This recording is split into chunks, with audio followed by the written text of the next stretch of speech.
afternoon. I'm Tyler Danberg. Major League Baseball's trade deadline day is in full effect, and two teams are especially active with today's 6 p.m. deadline looming. Per reports, the Phillies acquired three-time batting champ Luis Arraez from the Giants and reliever Brooks Raley from the Mets. A day after sending starting pitcher Kevin Gausman to the Cubs, the Blue Jays landed starter Jose Soriano from the Angels for 3 prospects. Reds and Guardians are among the 14 teams off on deadline day. Soccer, Mauricio Pochettino will remain manager of the U.S. men's national team, signing a new deal through the 2030 World Cup. And in college hoops, Ohio State wraps up its Puerto Rico trip today at 1:30 against Equipo 2. Buckeyes won Sunday's exhibition 115-75. This update sponsored by Ramos Roofing. Request your free roof or exterior assessment today at ramosroofingohio.com. Ramos Roofing, reliable, local, built right.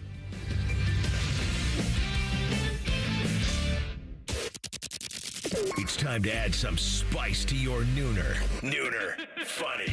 This is the place where big-time guests, bold opinions, and little cute doggies come together. This is Rothman and Ice. Sponsored by Pella Columbus, the #1 rated windows and doors in Columbus. All right, back at it. Rothman and Ice, Anthony Rothman, Matty Ice Hayes, and the Loose Cannon boys. Gets going this week. How you feeling? Come on, get the energy up, baby. Let's go. The energy's up. Let's go, baby. Listen, it's good to be back in the building with you. TLC, TD on the board. Back to doing our thing, man. Life is good. How you feeling? Not bad. You fired up about the Hall of Fame game on Friday? You on the sidelines? Thursday. Okay, Thursday night is the Hall of Fame game. Thursday. For the folks that don't know, what teams are participating in this Anthony, thing? tell the folks who's playing up there in that little stadium. I'm going to double check, but I think it's Arizona and Carolina. Okay. So could we be looking at a lot of Carson Beck reps? Does that do anything for you? Listen, I've been up there for a time, when Aaron Rodgers was with the Jets and he was in street clothes on the sideline. I can't even remember. Stroud didn't play last year, right? No, we rarely get anything from players that we're going to be watching a lot of on Thursdays, Sundays, and Mondays. They tried to make the Hall of Fame game two teams that at least have some dudes going in to the Hall that year. So with Larry Fitz going in and Kuechly going in, it makes sense. You could have had the Saints there because Breeze is going in this year, and that would be fairly big. I don't know if anyone would know this off the top of their heads, but Luke Kuechly, knee-jerk reaction is he has to be one of the youngest people to be inducted in the Hall of Fame because of when he retired. Yeah. I'm talking about like when he gives his speech. And to be able to get in. And to be able to get in, I have to imagine he has to be among the youngest Hall of Fame entrants ever. Is he even 40 yet? All right, so no, he's not. He's mid-30s. But I would tell you that, all right, so here's my guess. And I don't know this for a fact. I'm going to guess. So you have to have an injury-shortened season, injury-shortened career, right?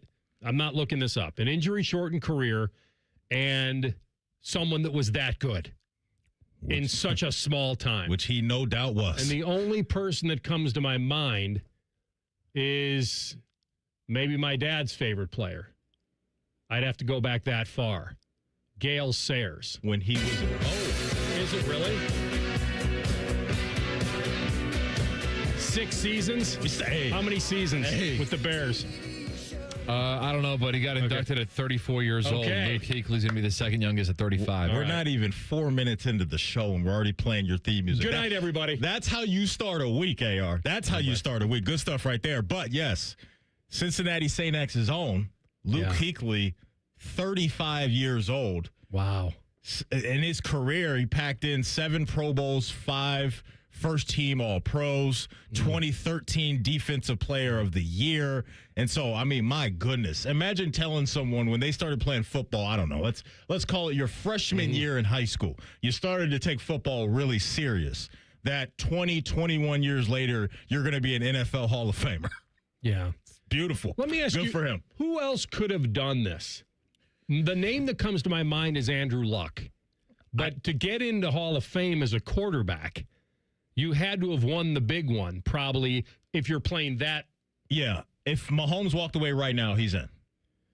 How old is he? It's a great question. So he'd have to be gone for 5. Mahomes right now. So he would. I want to say Not that he's walking away. 30. All right. So he'd be right there. But he wouldn't get it. First ballot, he wouldn't get in. I mean, he would get in, but he wouldn't be the youngest.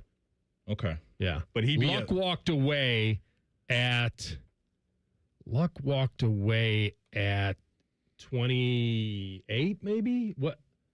When did he walk away, Maddie? I can't remember 29? the exact age, but that sounds about right. so about to be 29. So technically 28. Yeah. All right. Okay. Okay. To your point, So- it's so rare that you would be young enough to go in and have a career that was worthy of it. Yeah. Yeah. It's amazing.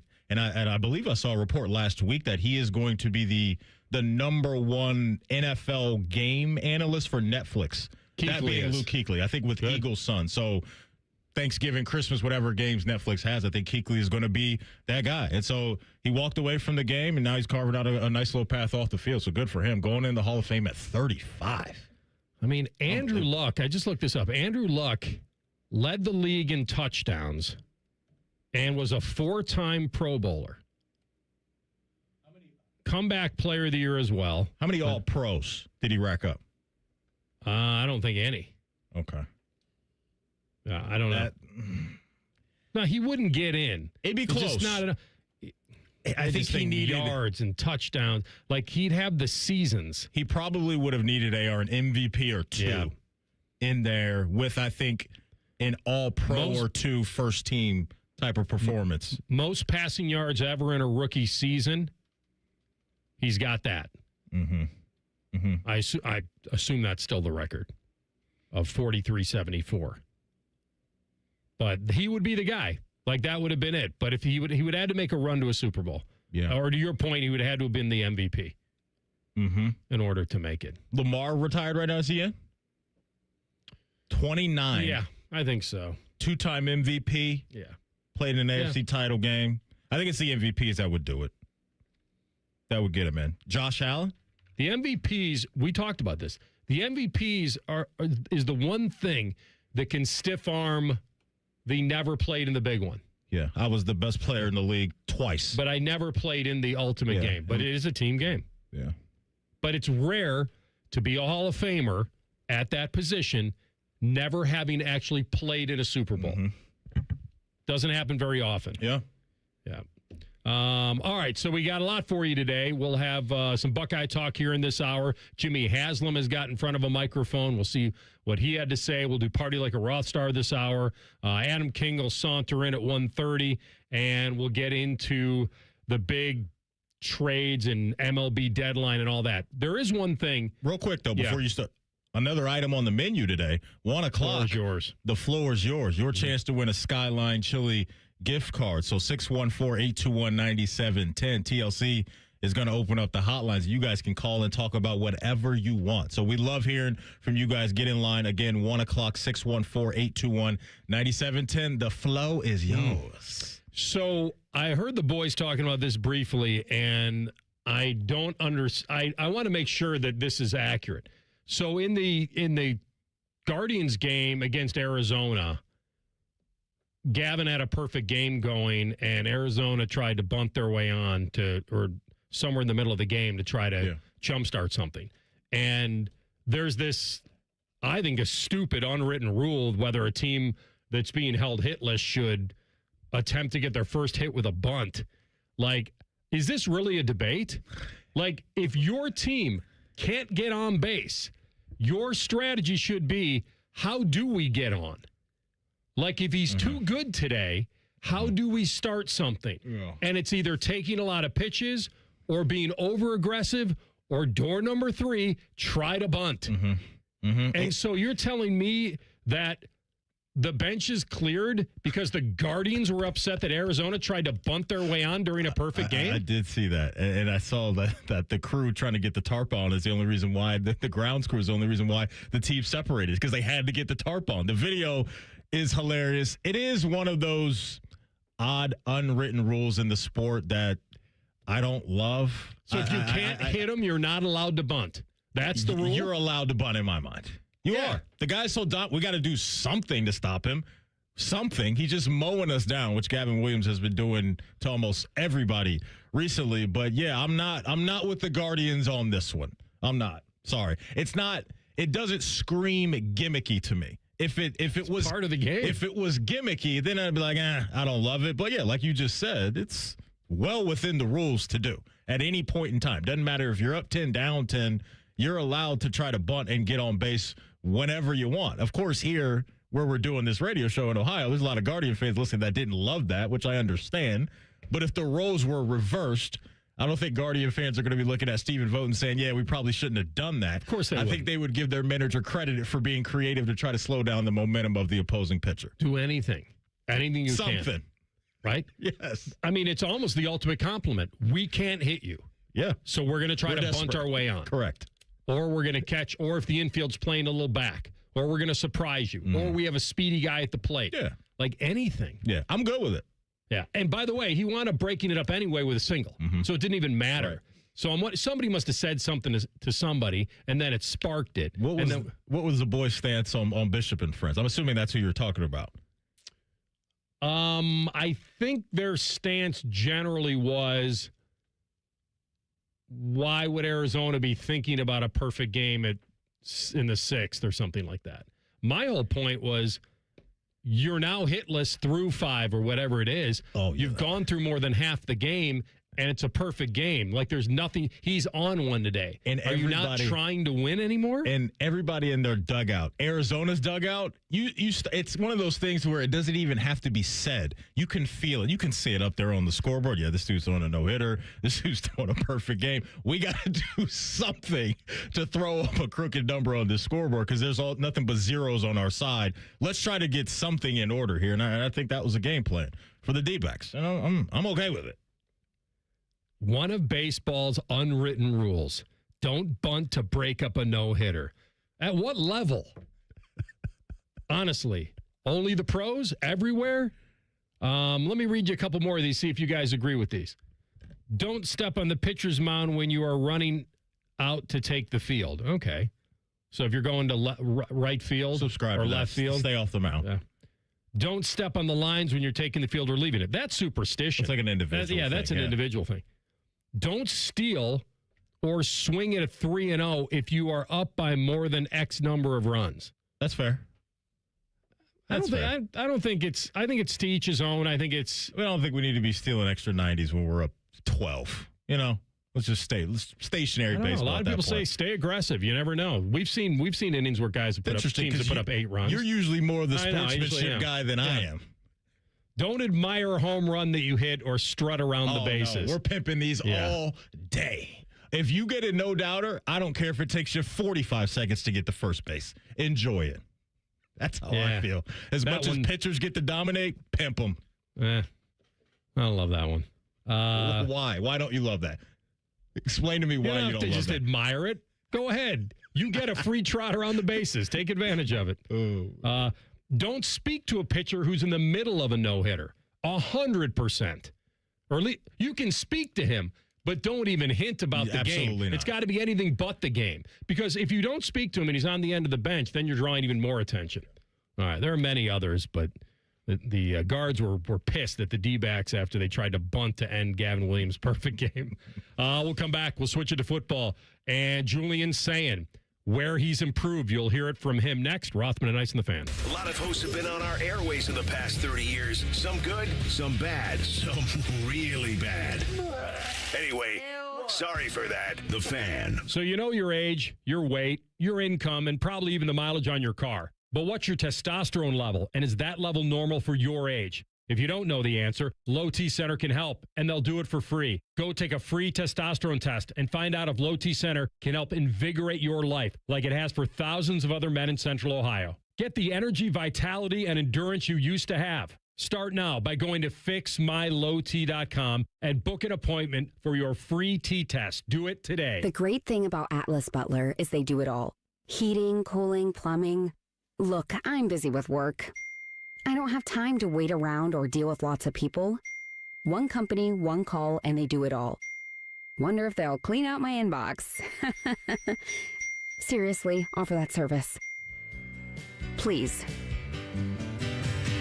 Atlas Butler is at your service. Call 1-800-FURNACE.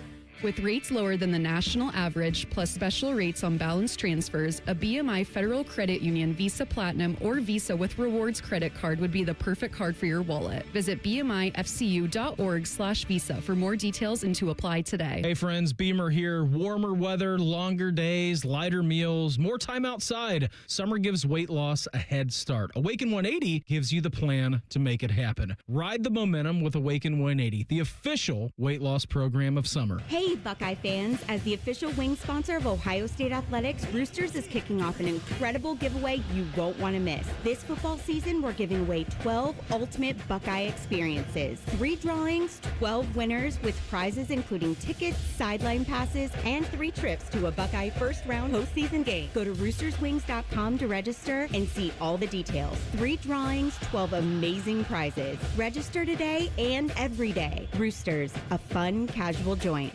Trust isn't built in a day. It's built over years of showing up, doing the right thing, and standing behind every promise. For 34 years, that's exactly what Newman Roofing has done for families across Central Ohio. We know inviting a contractor to your home is a big decision. That's why we believe every homeowner deserves honest, transparent communication and a team that's there to educate you, not pressure you. The goal is simple. Deliver a white glove customer experience that leaves you just as confident in the process as you are in the finished product. That commitment has earned Newman Roofing the honor of being voted City Scene Magazine's Best Roofing Company 5 years in a row. This award represents something more important than just recognition. It represents the trust of our neighbors. So, if you're considering a new roof, siding, or gutters, choose the local company that's spent more than 3 decades putting families first. Newman Roofing. Call 614-NEW-ROOF. That's 614-NEW-ROOF or visit online at newmanroofing.com. What defines Ohio? A place that dares to go first and never looks back. There's no slowing us down. At Jobs Ohio, our mission is clear. Strengthen job opportunities and empower Ohio's workforce. Another reason why Ohio is now ranked the #1 state for business by CNBC. This is what unstoppable feels like. We did it together, Ohio. Our time is now. See Ohio's momentum at jobsohio.com/Ohio's time. Getting a speeding ticket can ruin your day. But what about that cyclist or the pedestrian crossing the street? If you hit them while speeding, you'll do more than just ruin their days. That's why tickets are more than just a fine. They're a second chance. A reminder of what's on the line when you're behind the wheel. You won't get a do-over every time. So take this as your sign to follow the speed limit every drive. Speeding slows you down. Paid for by NHTSA. Retirement from football hits everyone differently. For DeVere Posey and Dane Sanzenbacher, it means sitting around watching sports clips on the internet and arguing about them. Search for Didn't Catch That on YouTube and subscribe. Fan weather. From the Logan AC and Heat Services Weather Center. Hey there, happy Monday. Lots of sunshine for the remainder of the day. Highs right around 82 degrees, but come overnight tonight, lows in the 60s. It's going to feel quite nice tomorrow morning with lower humidity to start off your Tuesday morning. Highs tomorrow, lots of sunshine right around 86 degrees. I'm your 10 Weather Impact meteorologist, Lily Aldridge, with 97.1 The Fan. No hot takes, no dancing, plenty of stupid. Bishop and Friends. Weekdays from 9 to noon. The Fan, Ohio sports destination. You're listening to Rothman and Ice on 97.1 The Fan. All right, here we go. Camp will open up this week for Ohio State. They'll get after it. Hopefully the weather will cooperate. That was always my fear on moving the season up. Like if they want to avoid it going too late. Like I'm more into have it go later than move it up. I really am. I don't need to see games in 90 plus. Now I know in Florida and other places, but man, it's when you're pushing the season more back into the summer. I just feel like that's a mistake. It's a mistake for the players, everybody. Nobody wants to play in that heat. They'll be hydrated. They all the commercial sports breaks. science we've got going on, all the AI now that's available for these guys. Telling you when to when to drink. I hear what you're saying, though, because it's something that coaches do have to think about, and I'm sure we've all heard coaches talk about this. When you have to go through these practices, whether it's college or the NFL, right now, you need to be aware of this, right? You don't want to run your guys into the ground, so it's a situation of, do we need to practice inside today? If we are going to practice outside in the heat, do we need to limit reps here for this guy, or does this guy need a vet day, or whatever it is? You do have to manage these type of things. But hey, man, like as a fan, I'm here for it. The sooner the better. Give me all the football I can get. Speaking of football, I do have an update for you. Since you are going to the Hall of Fame game, it looks like your starting quarterback for the Carolina Panthers is going to be one Kenny Pickett. So that's who you'll get to see, and we will all get to see. Will he be wearing both gloves? I think that's still a thing. I think okay. Because it's not a thing he has to do. It was a thing that makes him more comfortable because he did have the Whopper Jr. hands going on, right? Well, I always talked about it like years ago when I started nicknaming Teddy Two Gloves with Bridgewater. He was that guy.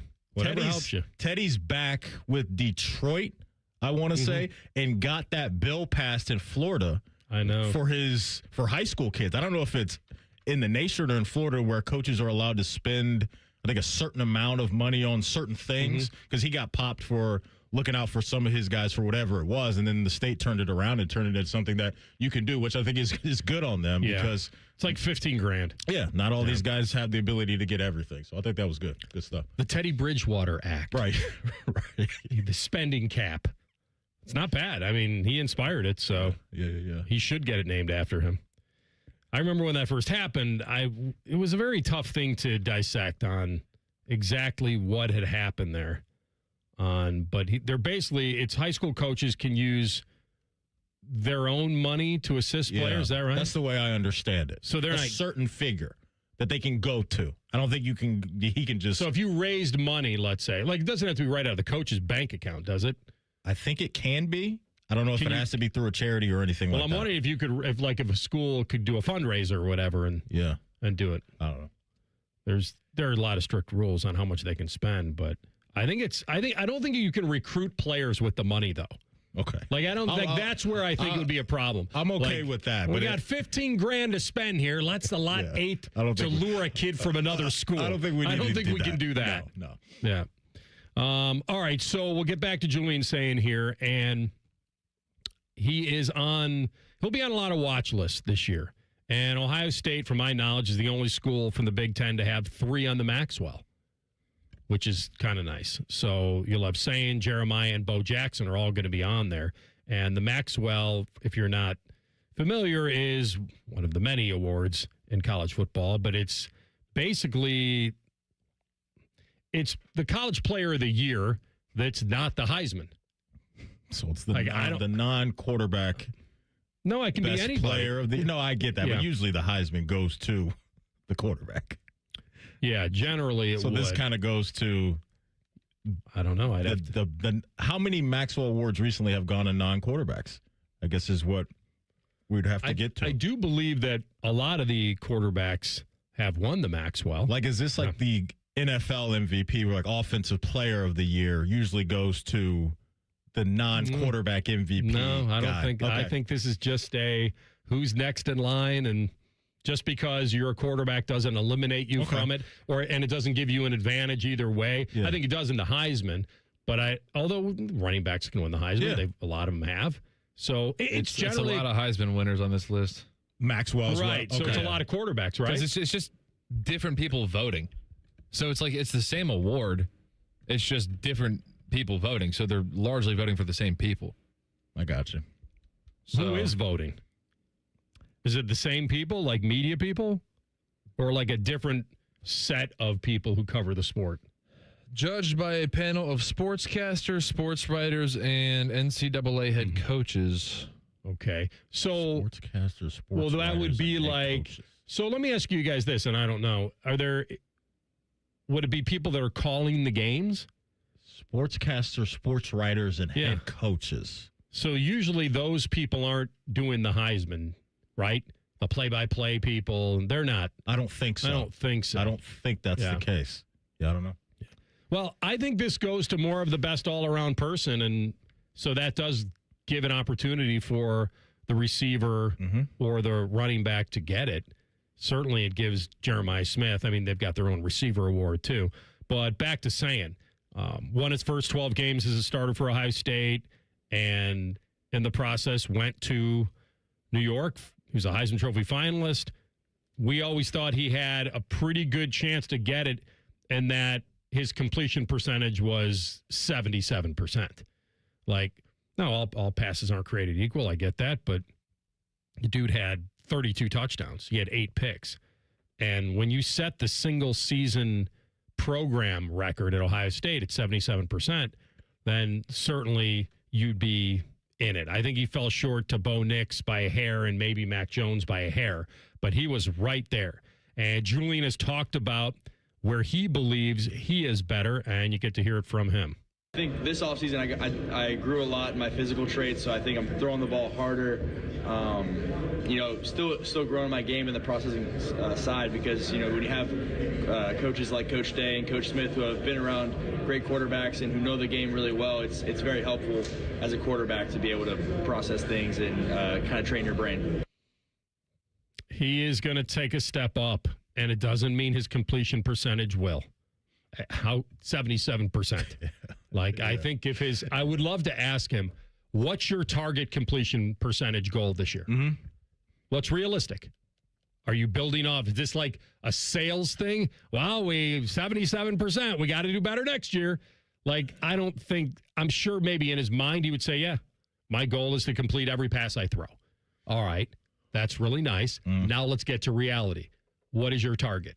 And I would say anything with a 7 in front of it should be his goal. I think it's in play for him. Yeah, I think it's in play this year for him. He said 3 words at the end of that clip that we just heard that I think are pretty interesting. It's train the brain. And I think for a player like Julian, or just any player that is as talented as he is, Jeremiah Smith, you pick elite guys around the country, whoever you deem as that, the physical tools are usually always going to be there for a lot of these guys, but what can really elevate these guys into greatness is what he talks about, is the mental part. And that's what I can't wait to see from Julian, because the physical stuff we're all going to be interested in, whether or not he's going to be able to do some damage with his legs this year, which is a needed thing within this offense.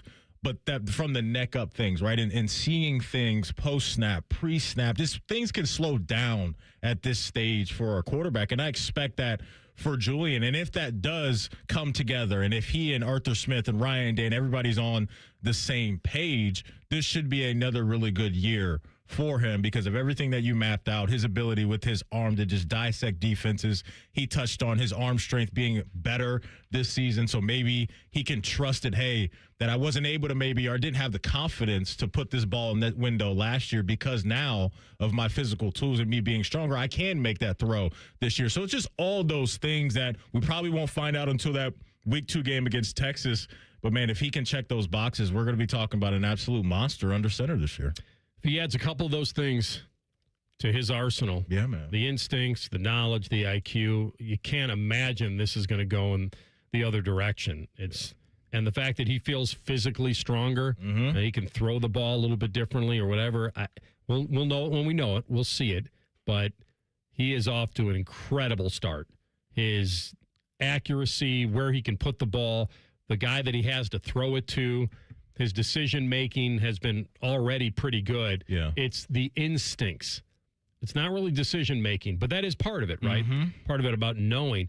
But pushing the ball downfield is always a big thing for a quarterback. But the difference, I think, for him is now he has faced something pretty real at the end of last season. Yeah. Like he kind of now he knows what level he has to get to push this thing over the top. Yeah, and, we talked a lot, and you brought it up, the go-get-it mentality, right? It was something that you focused on a lot with CJ because we were all watching these games, and it was like, yes, he's doing some really good things, but there's more to do. There's more meat on the bone.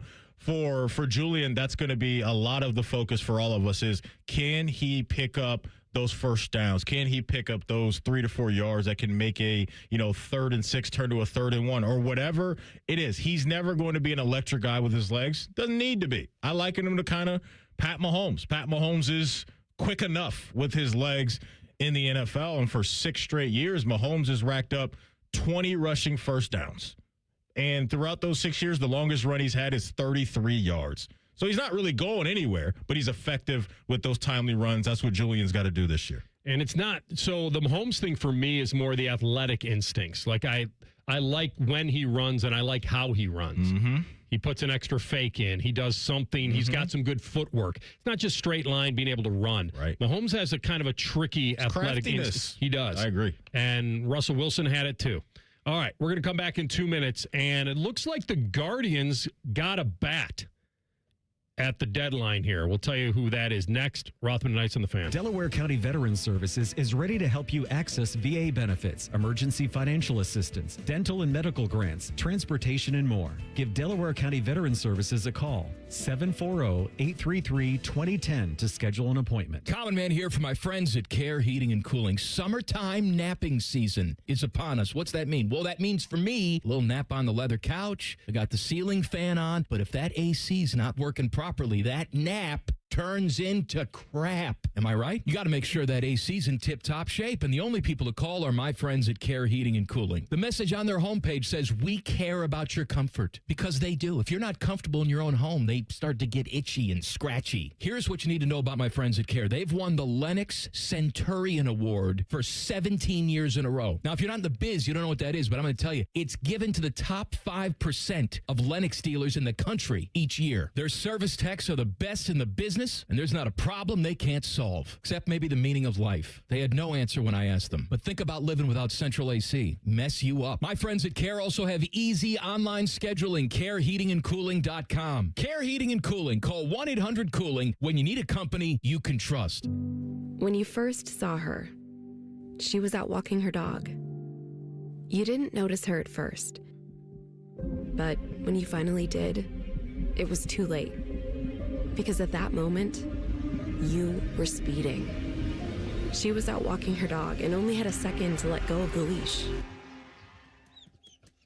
Your foot was on the gas, and her life was on the line. Speeding catches up with you. Paid for by NHTSA. Your next getaway is closer than you think at your Columbus Zoo. Baby elephants, playful tigers, hungry giraffes. Explore North America Trek and discover rescued bear cubs, eagles, and more. Plan your visit today at columbuszoo.org. Rothman and Ice is sponsored by your local Pella Window and Door showroom on Gemini Parkway. The Fan, Ohio's sports destination. The best teams don't always win titles. Sounds like AR and Maddie bragging about their fantasy teams. Hey, that's cheating! This is Rothman and Ice. All right, so there was a trade, or there have been trades, but Guards is trying to stick in this thing. They got a pretty good chance. So their problem is they're 3 games back at the Sox now. And in the wild card race, they are, 4 back? No.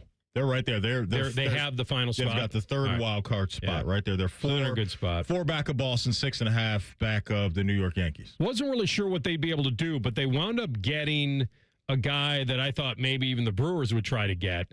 And the Guardians have a power problem. They do.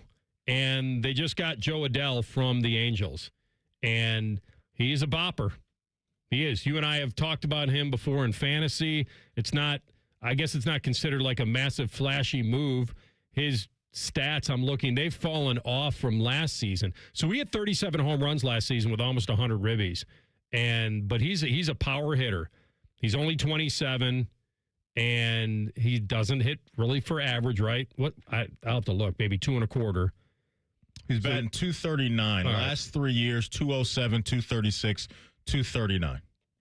He swings for the fences every time. This is what they need. Yeah. They need this type of guy in the middle of their lineup. A guy that's going to come in and help out a team that ranks 27th right now in total home runs, that being the Cleveland Guardians. This has been a thorn in their side for the last few years. Is good pitching, good defense, scrappy. They can go about it and do all the little things. But sometimes when you run into the Yankees and the Astros and some of these other teams on the AL side of things, you got to be able to bang with them. And I think right now this can help them do that. So wherever he's going to line up, be in the lineup, I'm sure it'll be somewhere around Jose Ramirez. You're going to want him when that Ramirez DeLauder window. I think he's going to be in the middle of the bat type of guy for them. And I think this is going to be helpful because he's going to run into a few dingers for them. And if guys like Quan and some others and can set the table for J-Ram and guys like Adele, these guys are going to clean up every once in a while. And so I actually like this move for them. This is the type of power that they need. It's on a $5 million deal. Yeah, not it's bad. a minimal cost. He's going to be under team control through next year. So that gives the Guardians the flexibility they need if they decide he's a good fit long term or whether he's not. And they can find out. So that just came down in the last few minutes. He's also the guy that robbed 3 home runs this year. So maybe he can do some of that in Cleveland. Went in the stands for one of those. Got an amazing They picture both count for one. Crazy, right? Unreal. Whether you hit one or rob one, it's all the same. Yep. All right, so that's there. We heard Jimmy Haslam speak this week, or this weekend, and he was up there not alone, right? J.W. Johnson. J.W.'s Johnson. He was in the building, too. And so J-Dub is a partner in the HSG, the Haslam Sports Group, and he's more of the business side, media side, marketing side, partnership side, fan experience, all that stuff. Give me the exact title again for J.W. Johnson. Managing partner. Okay, so just managing partner of the Cleveland Browns. Yeah. Okay. Yeah. And the best job is the silent partner. That's what I want. Just never have to be seen. I'm fully invested, but I'm somewhere else playing golf. Pop up on a Zoom meeting. Let us know if we're making any money today. Once a month, pop up on a Zoom meeting. That's You're right. good, yeah. Or pop in a suite at some point. Preferably maybe the Milwaukee Bucks. All right, so J-Dub was with him and Haslam was there. And where should we start here? There are a couple things. One, they did revisit, I believe TLC has this, the Myles Garrett trade. And I think Haslam kind of sidestepped this one. I don't have that one. Okay. I have either you want Haslam on the Browns in the win total, or do you want J.W. Johnson not punting? Let's go with, not punting. Like they're never going to punt ever? That's the strategy? Exactly. We're going for it on every fourth down. Blank them punts. Says J.W.'s Johnson. All right, so let's go with that. I want to hear. I'm more curious about that one, about J-Dub's opinion on the whole thing. They're always going for it. Terry, I just want to say we're not punting on this season by any means. 27, whatever, that's great. But we have high expectations for this team. Like I said, we had a lot of opportunity last year to win more games than we did. But this year is by no means a punt whatsoever. We're excited about how we're going to play and, see how the schedule shapes out. But the guys are ready to win this year. There's no mandate like, hey, we got to just focus on 27 and beyond. It's every year we want to win. Now, can you imagine if he did have that? Like, I always ask myself when we do this stuff, what was the alternative? To be overly honest, guys, we know where we are as a team. We're rebuilding. Yeah, you can. And we've got to figure out our quarterback situation, which we think we can this year. We traded away the best defensive player of his generation. In our game. Yeah, whatever, yes. And so we realize that we've got 1 foot in this year and one giant leap in for Brook Park. Like, that would have been the honest thing to say. It doesn't mean we're not going to try, and it doesn't mean the guys that we put on the field with our brand new coach aren't going to be coached well. But we understand reality of where we are as an organization, and we've got a lot of things to figure out this year, and we're looking forward to doing that. Now, that would have been honest. Instead, they go with the gotta sell tickets route. We're not punting on this season. No, we're not going to, I know you're not going to forfeit, but there's got to be somewhere in the middle that's real. Yeah, I kind of understand what he's saying because I am one of the people that is seeing the vision of where this is headed. The biggest part is always going to be what the heck they're going to figure out at quarterback. But I think both J.W. Johnson, Andrew Berry, Jimmy Haslam, the collective of the decision makers, I think, feel pretty good about what they're building. Removing Myles Garrett is never going to be this, hey, we're in great shape feeling. Like that's just foolish. He's one of the most dominant forces we've seen. He's a Hall of Famer. We all understand that. But let's live in a world where we are talking about this new draft class, Casey Concepcion, Denzel Boston, that crew. They hit on a few of those guys, then you are on your way. So they are kind of 1 foot in, 1 foot out this season of tanking / non-tanking. I think they're going to be scrappy. I don't think it's just going to be a horrendous showing week in and week out from the Browns, but this is about 27 and beyond. To me, this year is about developing the young guys, building the young core, and finding the young guys that you think are going to be pillars for you down the road. And they've done some business over the last few days with the Grant Delpit deal and the Denzel Ward deal. So those guys are going to be around for the foreseeable future. We know the young core from last year is going to be a big piece of this. What about this next draft class? If we're coming out of this season with those guys being ballers, then you're cooking. There's something cooking in the kitchen that smells pretty good for the Browns. I'm all for what you said. That's not what he's saying. He's not going with, I think we're positioned well for next year and beyond. That's not what he's selling. He's selling this year, and that's the difference. There's got to be somewhere in the middle. You had the number one passing defense last year. You lost the sack record, the game record. Like, yeah, they got a good piece back, but he's not that guy. Their passing offense was last in the league. Is that getting better? Their rushing offense was 26th. So I just think they're either a little delusional or they're trying to sell the fans something that isn't there.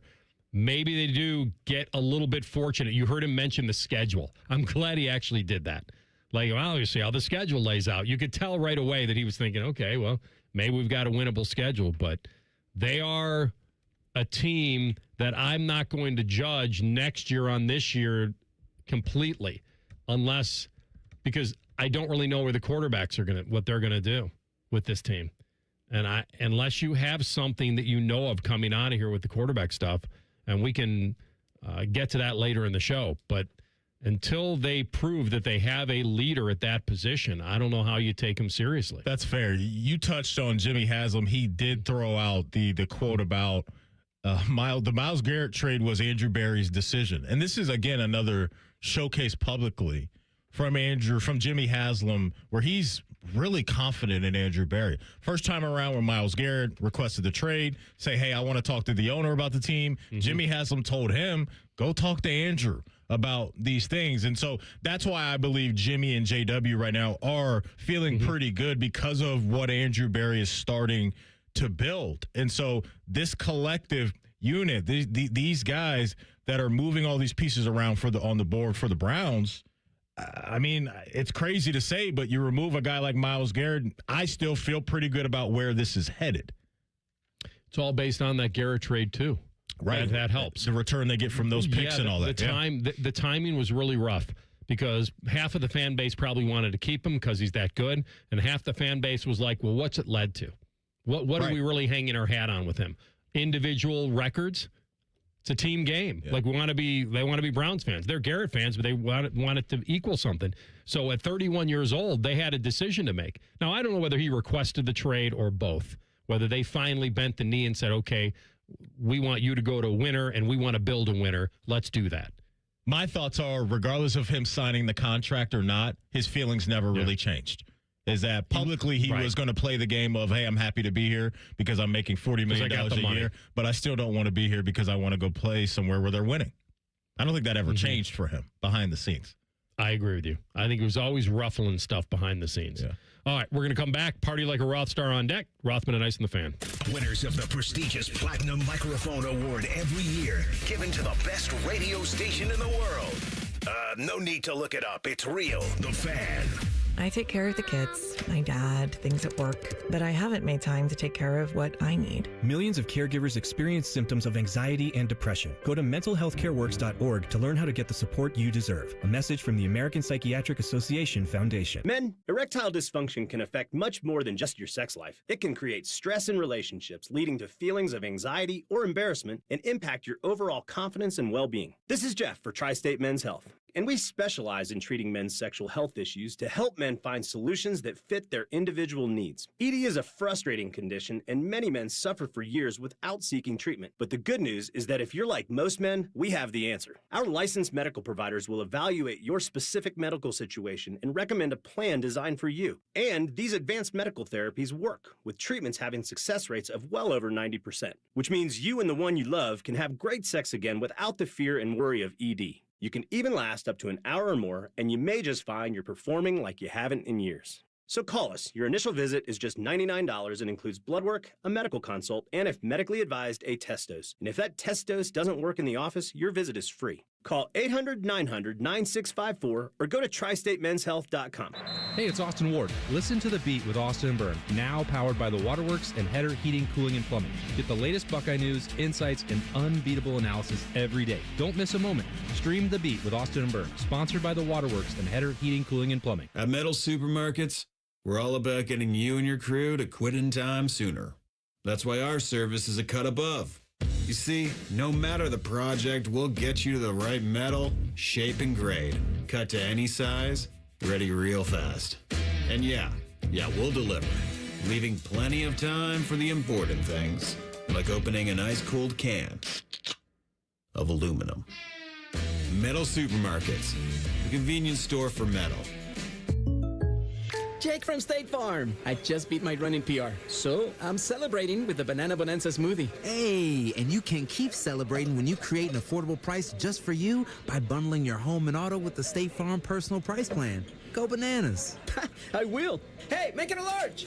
Bundling, just another way to save with the Personal Price Plan. Like a good neighbor, State Farm is there. Prices are based on rating plans that vary by state. Coverage options are selected by the customer. Availability, amount of discounts and savings, and eligibility vary by state. As veterans, we're no strangers to helping others. That's what we were taught, service before self. But we do have one question for the veterans listening. When is the last time you reached out for help?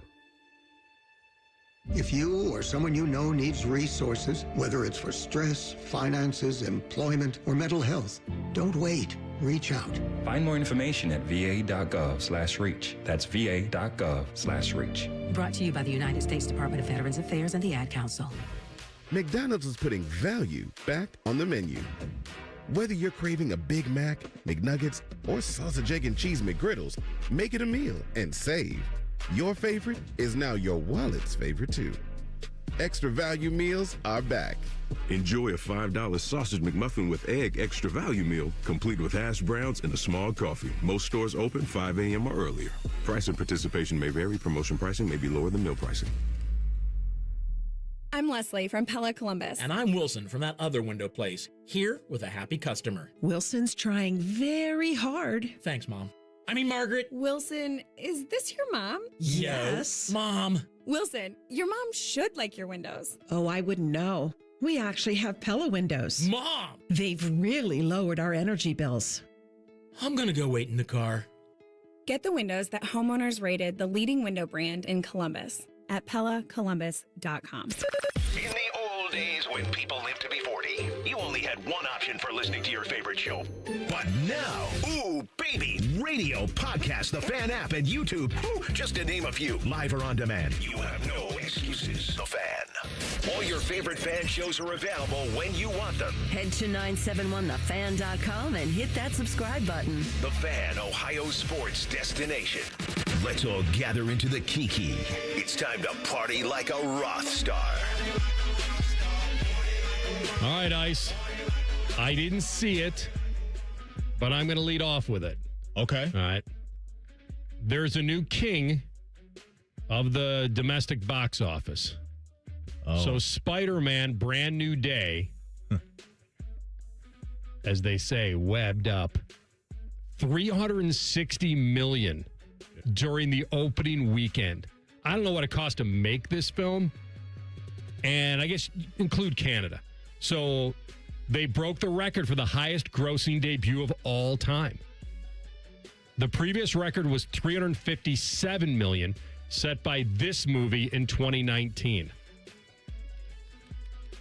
You gonna tell us? I thought maybe you'd get it. Why don't you just give a guess? I'll tell you. What was the movie? Avengers Endgame. Mm-hmm. That's why I asked you, because I thought maybe you'd get it. You know all right. that. So globally, Spider-Man got $932 million globally. That is not the record. The record is Avengers Endgame, which got $1.2 billion. So Spider-Man beat it domestically, didn't beat it globally. But the fact that, I mean, it's pretty amazing the fact that Odyssey is still out there, right? Yeah. I mean, because that's everywhere, right, on all the Screen X, 40X, all that stuff. So Brand New Day is on pace to be the $4 billion film of 2026. I can't believe there are that many. So all this crap about nobody's going to the movies anymore. We're in there. Well, they're going for the right one, We're apparently.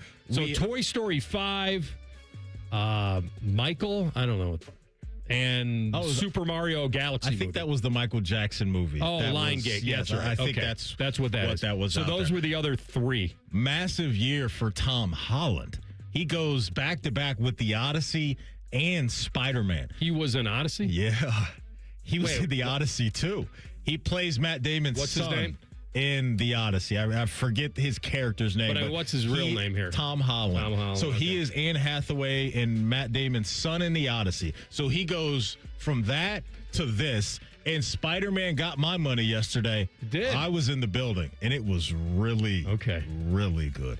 The cast is great. Tom Holland, Zendaya, John Bernthal, who else? Florence Pugh. I mean, you get some pop-ups. You know what happens in the Marvelverse. I'm not going to spoil anything for anybody, but I thought Tom Holland was in his bag because he's been attached to Iron Man and all that. This was kind of his standalone film as Spider-Man, and I thought he knocked it out of the park. He got $10 million as a supporting actor for Odyssey. He did a lot in that movie. All right. It wasn't like just a couple lines here or there. It wasn't like Travis Scott's role in The Odyssey where you see him at the beginning and end.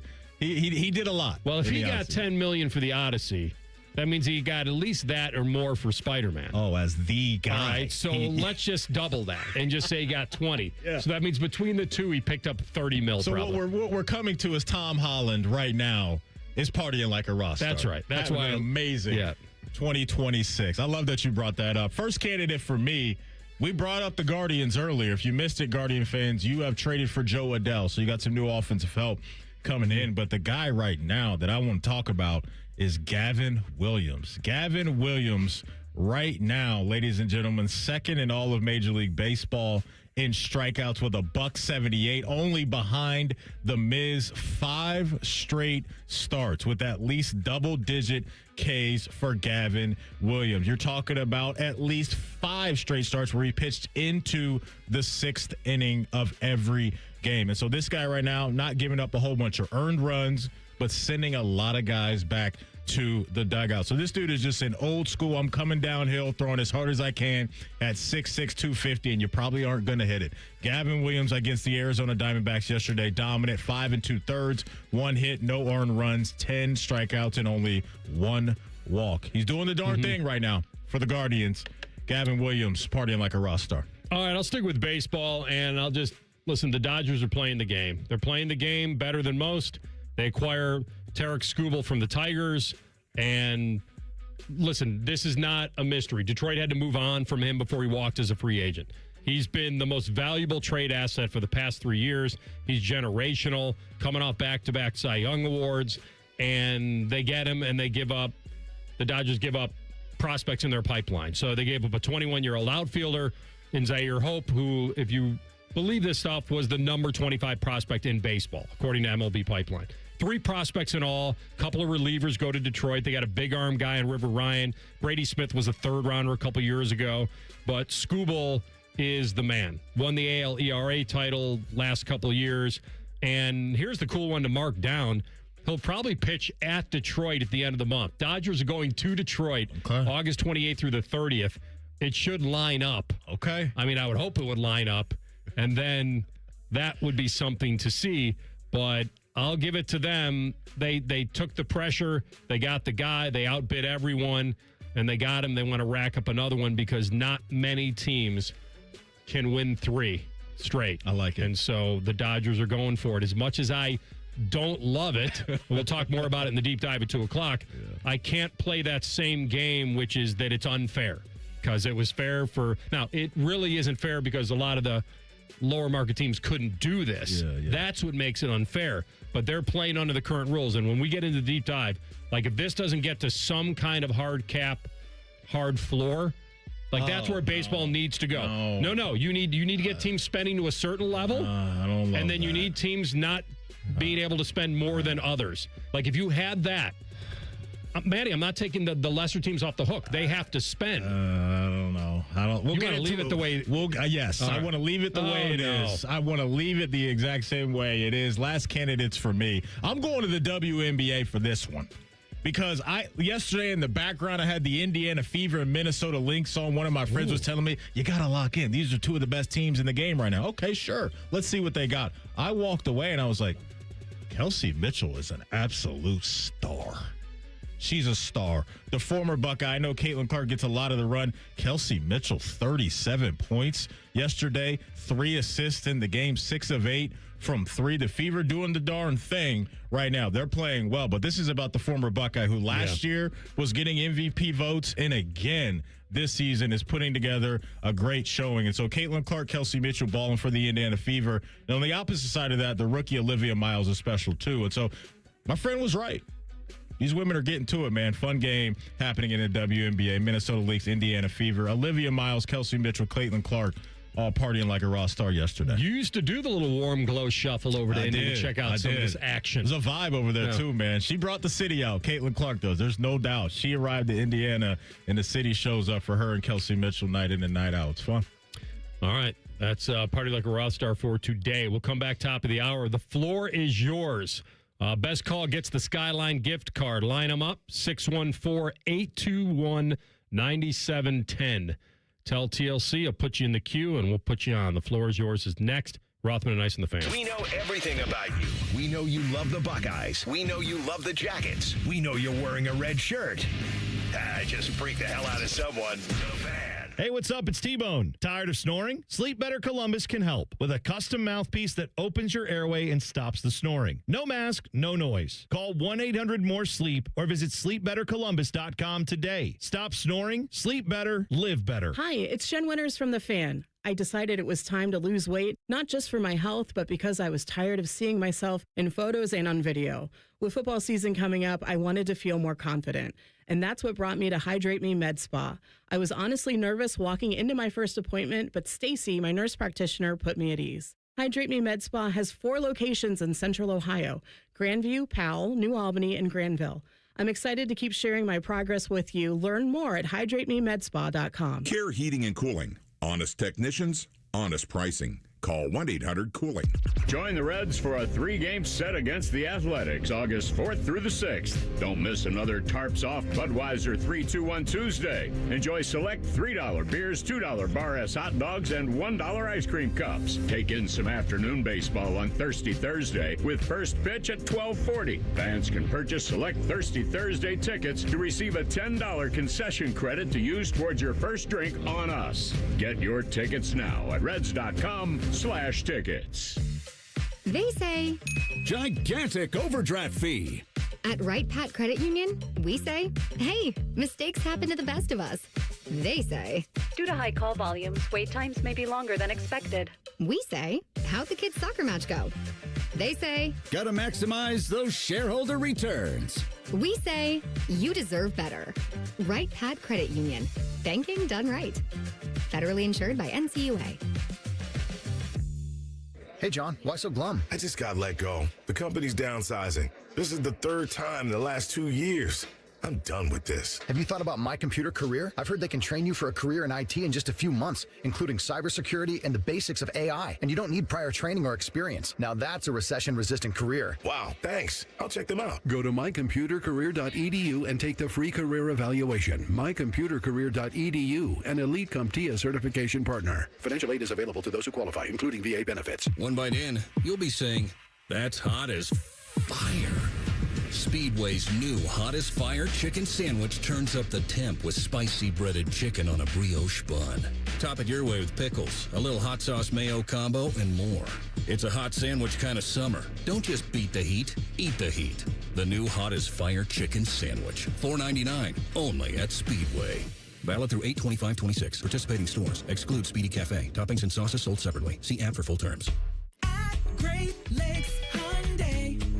The savings are so good. It's time time for sun and savings at Great Lakes Hyundai. Right now, get a new 2060 Elantra SE for $59 per month for a 2-year lease. Just $59 a month for the drive into summer sale. This month only. Plus, every new Hyundai comes with owner assurance and America's best warranty. A 10-year, 100,000-mile powertrain coverage. Dublin or Columbus or glakeshyundai.com. With approved credit $39.95 down. Plus tax, title, first month's payment. 7,500 miles per year. Ends 8-3. At Babs R Us, we believe home improvement is life improvement. As the Midwest's fastest growing 5-star bathroom remodeler, we're more than just transformations. We're a community driven by a mission to bring your dreams to life. Our installation team, part of the Babs R Us community, isn't just skilled. They're dedicated to respecting your home. Each day, they bring craftsmanship and hustle, turning your dream space, no matter the size, into reality. Together, we embrace a culture that values diversity, collaboration, and giving back. From supporting local projects to fostering a workplace where every voice is valued, Babs R Us is more than a company. It's a community of experts. We're also expanding locations to create more possibilities for homeowners across the Midwest. Wherever you are, you'll find us ready to turn your dreams into something you can see, feel, and enjoy every day. Right now, get $1,500 off a shower or tub replacement or $3,000 off a full bathroom remodel. Plus, low to no monthly payments. Call 380-225-BAB to schedule your free estimate or go to babsrus.com. Babs R Us, where dreams soak in. Disasters strike, fires, hurricanes, earthquakes. Direct Relief delivers. No politics, no red tape. Direct Relief is a lifeline to people in crisis. So check them out at directrelief.org. And if you can, donate. Hey, it's T-Bone again. Sleep apnea doesn't have to rule your nights. Sleep Better Columbus has been treating snoring and sleep apnea for over 15 years with proven results and now has an office open in Marysville. Call 1-800-MORE-SLEEP or go to sleepbettercolumbus.com. Stop snoring, sleep better, live better. Broadcasting live from the McDaniel GM Superstore Studios, driving excellence since 1916. Chevrolet. Together, let's drive. WBNS HD1 Columbus. Good afternoon, I'm Tyler Danberg. Ohio State quarterback Julian Sayin, wideout Jeremiah Smith, and running back Bo Jackson were named to the Maxwell Award preseason watch list, given to the best all-around player in college football. Buckeyes fall camp starts Thursday morning at 9. The Fan will be live from the Woody Hayes Athletic Center, starting with T-Bone and Tyvis at 6. MLB with the trade deadline 5 hours away. The Guardians landed outfielder Joe Adell from the Angels for catching prospect Jacob Cozart. Adell has slugged 16 homers and 62 RBIs this season. Guardians and Reds are both off today. College hoops, Ohio State men's team faces Equipo 2 in Puerto Rico at 1:30. Ohio State women's team landed a commitment from Maya Wilson, the top player in Minnesota's 2027 class. This update is brought to you by Roosters. Roosters is giving away 12 ultimate Buckeye experiences, tickets, sideline passes, and trips to a Buckeye first-round postseason game. Register today at roosterswings.com. It's time for your calls on Rothman and Ice. The floor is yours. Call the show right now, 614-821-9710. Whether you have a gripe, I've never seen such incompetence, or some praise. You're the best voice in sports radio, man, and I really mean that. The floor is yours. Come on! Sponsored by Window Nation. Get 50% off all window styles plus no payments for 2 years. Visit windownation.com. All right, second hour of the program. The floor is yours, 821-9710. Winner is going to get a Skyline gift card. Feeling good at Skyline time. Enjoying a couple of cheese conies or a Skyline three-way. Always makes the day better. Let's go. Jimmy Haslam ought to grab one of those. Can't believe he was up there with J-Dub. Hey, man. Hey, this is going to be a tandem jump out of the plane. The less questions I got to ask, the better. I'll let JW handle that one. Jimmy's probably thinking, man, I've been busy this all season. I traded Miles. I traded Giannis. I didn't trade anybody. Andrew Berry did that.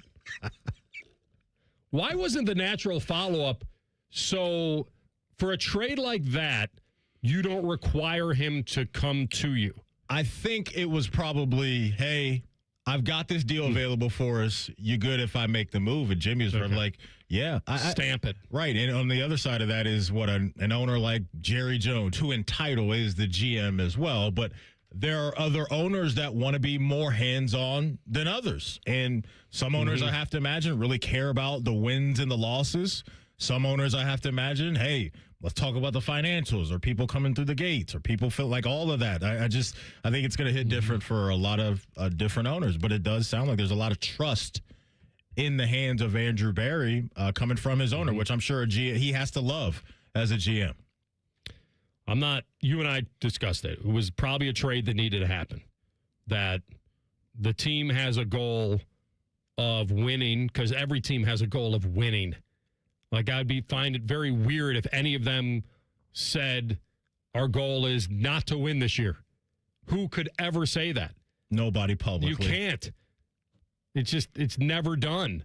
But I think there's a way to kind of massage it into the conversation, which I did earlier. And I think they could have. And so they're rewarding some of the dudes that they feel have earned it. Mm-hmm. And so, but my goodness, I mean, let's be honest about where we are right now. They're in a rebuild. They are in a rebuild. And I was thinking about this. You know, a lot of the focus is going to be on Jared Verse, right? And what he needs to be and all that, which I understand. But I think we need to start shining a little bit more light on Mason Graham and what he's going to be this season. This was a top 5 pick 2 years ago now. And so that's the guy that, along with Jared Verse, they got to go. Nobody's going to be able to fill the shoes of Myles Garrett. He's an all-timer. But I think we need to be talking a little bit more about Mason Graham and how much pressure needs to be on him this season to not only help out with the Myles Garrett trade, but pay off on where he was drafted 2 years ago now. Yes. I remember that, talking about it. He's a very, very good football player. But he wasn't really viewed as some game wrecker. He just was a really, really good football player in the interior of that D-line. But I'm with you. So he's got to leverage what he is into making this count, because you're exactly right. Where he was picked, round 1, pick 5. We got to go. Let's go, man.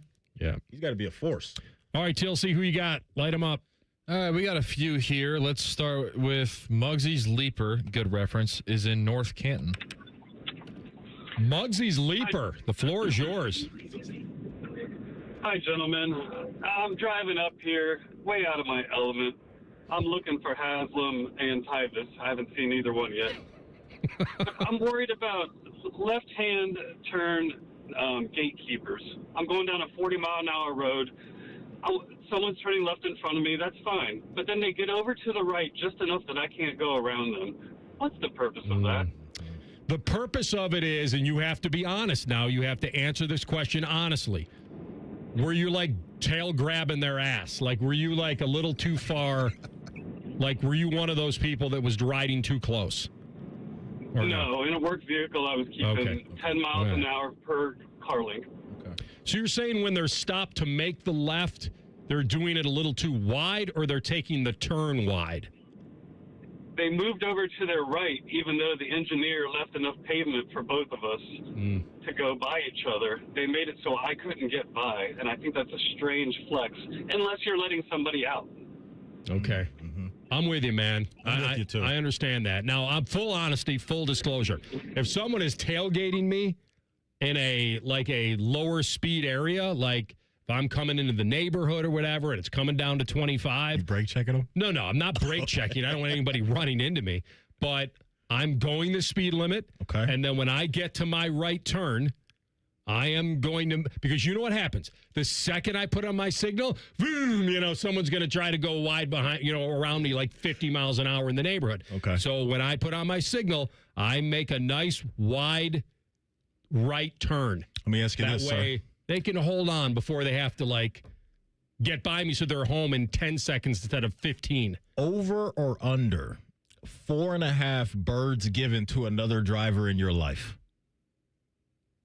In my lifetime? In your lifetime. Over or under Probably 4.5? taking the over on 4.5. If you would have said 40.5, I would have had to think about it. Okay. Probably under. Okay, so this is... I didn't do anything illegal. But you don't mind giving a double bird back is what you're saying while you're driving. I kind of avoid that at all. At this day and age, man, you don't know what's going to set somebody off. But I feel like... Is that Anthony Rothman from Rothman you're coming and Ice? back into the neighborhood and you're driving 45 in a 25... I'm just Slow there's down. people walking dogs and people it's just ridiculous. It is. You're home already. What's the extra 8 seconds? Might go to the bathroom, man, Maybe Well, an all right. emergency. See, now you would be a good defense attorney on that. Who's next, TLC? We got a couple more. Let's go to Vaughn in Columbus. Love it. Vaughn, The floor is yours, my man. Hey, guys. How you doing? Good. Outstanding. Man, I got a lot I wanted to touch on, so I'll just go rapid fire. They were kind of telling me, like, why didn't you talk about Baker last week? Because Baker does not deserve to quarterback my team. Let me tell you why. We know I'm a Buccaneers fan, right? He's like, oh, we offered him $50 million for 2 years. He does not deserve $50 million. We missed the playoffs last year. He choked against the Commanders. We were up 2 touchdowns. He fumbled and threw a pick. We lost to the Commanders. Everybody forgets that. Game-winning touchdown drive. Jared Goff just scored. They keep comparing him to Jared Goff. Jared Goff just scored. Baker comes down, throws a pick. That was 2 years ago. People always forget. The fans do not forget. There are fans begging, oh, Baker. Some of these guys are not elevators. Like Myles Garrett, elevator. Matthew Stafford, yes, I'm biased. Elevator. You feel me? They're going to bring your receivers up. I also want to talk about how franchises just waste away, like Rothman just said. Every team's trying to win. No, they're not. There are people who are very fine. No, they say they're set. Well, my point was they say they're trying to win. Yeah. Right. Yeah. Right. I think they're more fine just showing the true face. I think these owners are in it for the business. They're still going to make jersey sales. They're still going to sell tickets. These horrible franchises have cursed their fans. You shouldn't have to be tied to the Browns, the Jets. They have proven over and over again they will either make bad franchise decisions, they will employ bad players, or it'll just be a cycle of the same thing over and over again. The Browns haven't had a big-name wide receiver since when? Like, the last time I remember was them getting excited about Odell Beckham Jr. and Jarvis Landry was his number 2. Of course their pass offense sucks. But now, yes, every time it's, we got something for you to get excited about. We have a bunch of draft picks that we know nothing what to do with them.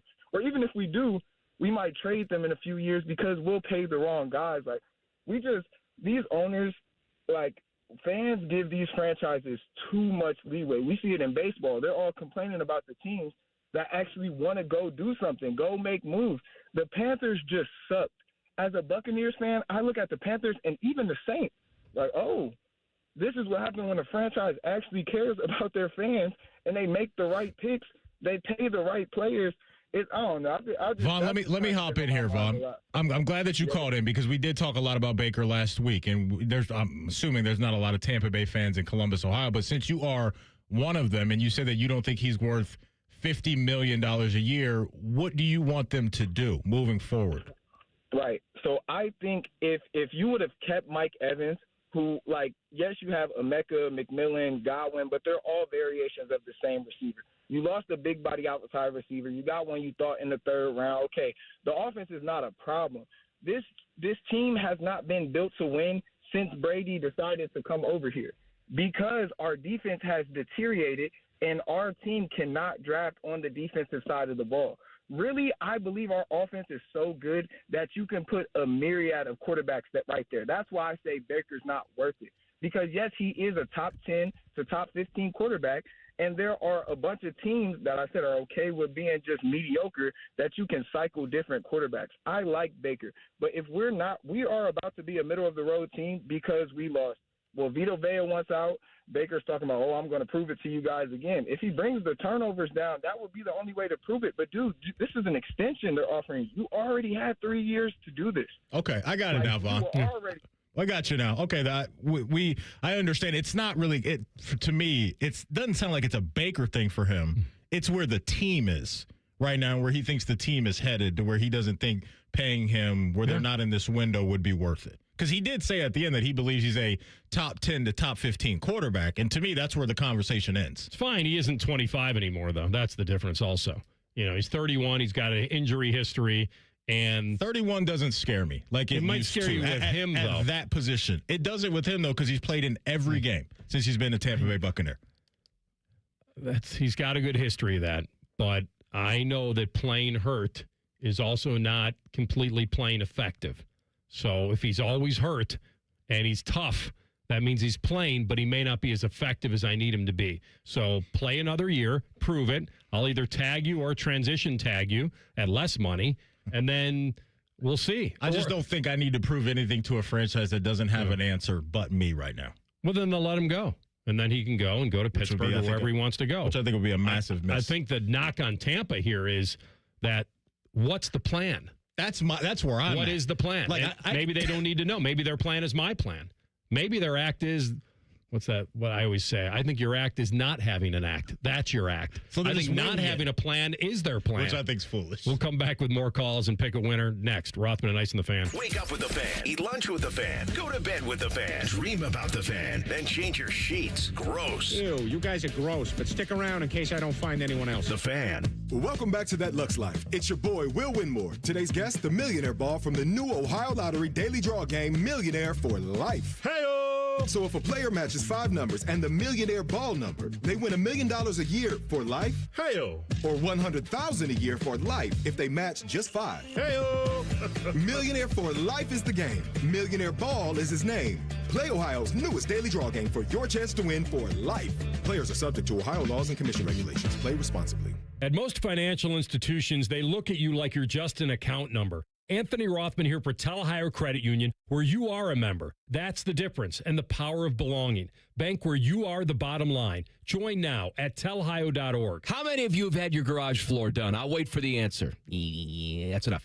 How many of you think it looks like crap? That's because it is crap. One quick call to Comer & Cross Concrete Floor Coatings at 1-800-NEW-FLOOR, and they can install a gleaming new Comer & Cross garage floor in one day. A Comer & Cross garage floor is the gold standard. It's like pulling into a new car showroom every night. And here's the best part. It is guaranteed your garage floor will never chip, crack, or show tire lift like epoxy or paint ever. And listen, you lazy bum, they'll even take the stuff out of the garage for you. They're all certified uniform pros, no subcontractors at Comer & Cross. This is a premier product with premier results, and they hired a premier endorser to tell you about it. For your quick and easy Comer & Cross garage floor quote, call 1-800-NEW-FLOOR now. That's 1-800-NEW-FLOOR, or go to comercross.com, C-O-M-E-R cross.com. All the folks at Buckeye, night or day. My AC's still cooling, but something's not quite right. Seems it's working awfully hard, but I'm so hot at night. Let us have a look. We'll figure out what's wrong.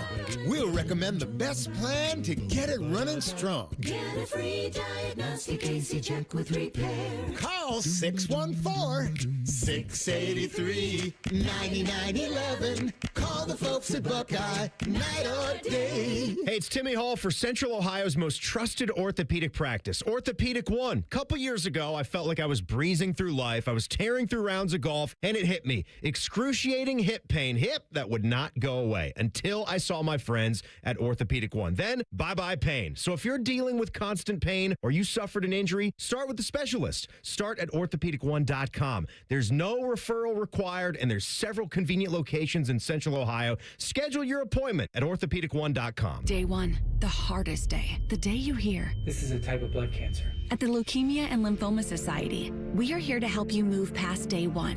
To learn more and get help on any day, visit LLS.org or call 1-800-955-4572. Helping a new driver get ready for their road test? Here's a convenient new way to make the most of your 50 hours of required practice driving time. The Road Ready Ohio app, available now at no cost to new drivers and their families. Road Ready Ohio keeps track of your driving experience together, providing feedback and safe driving tips.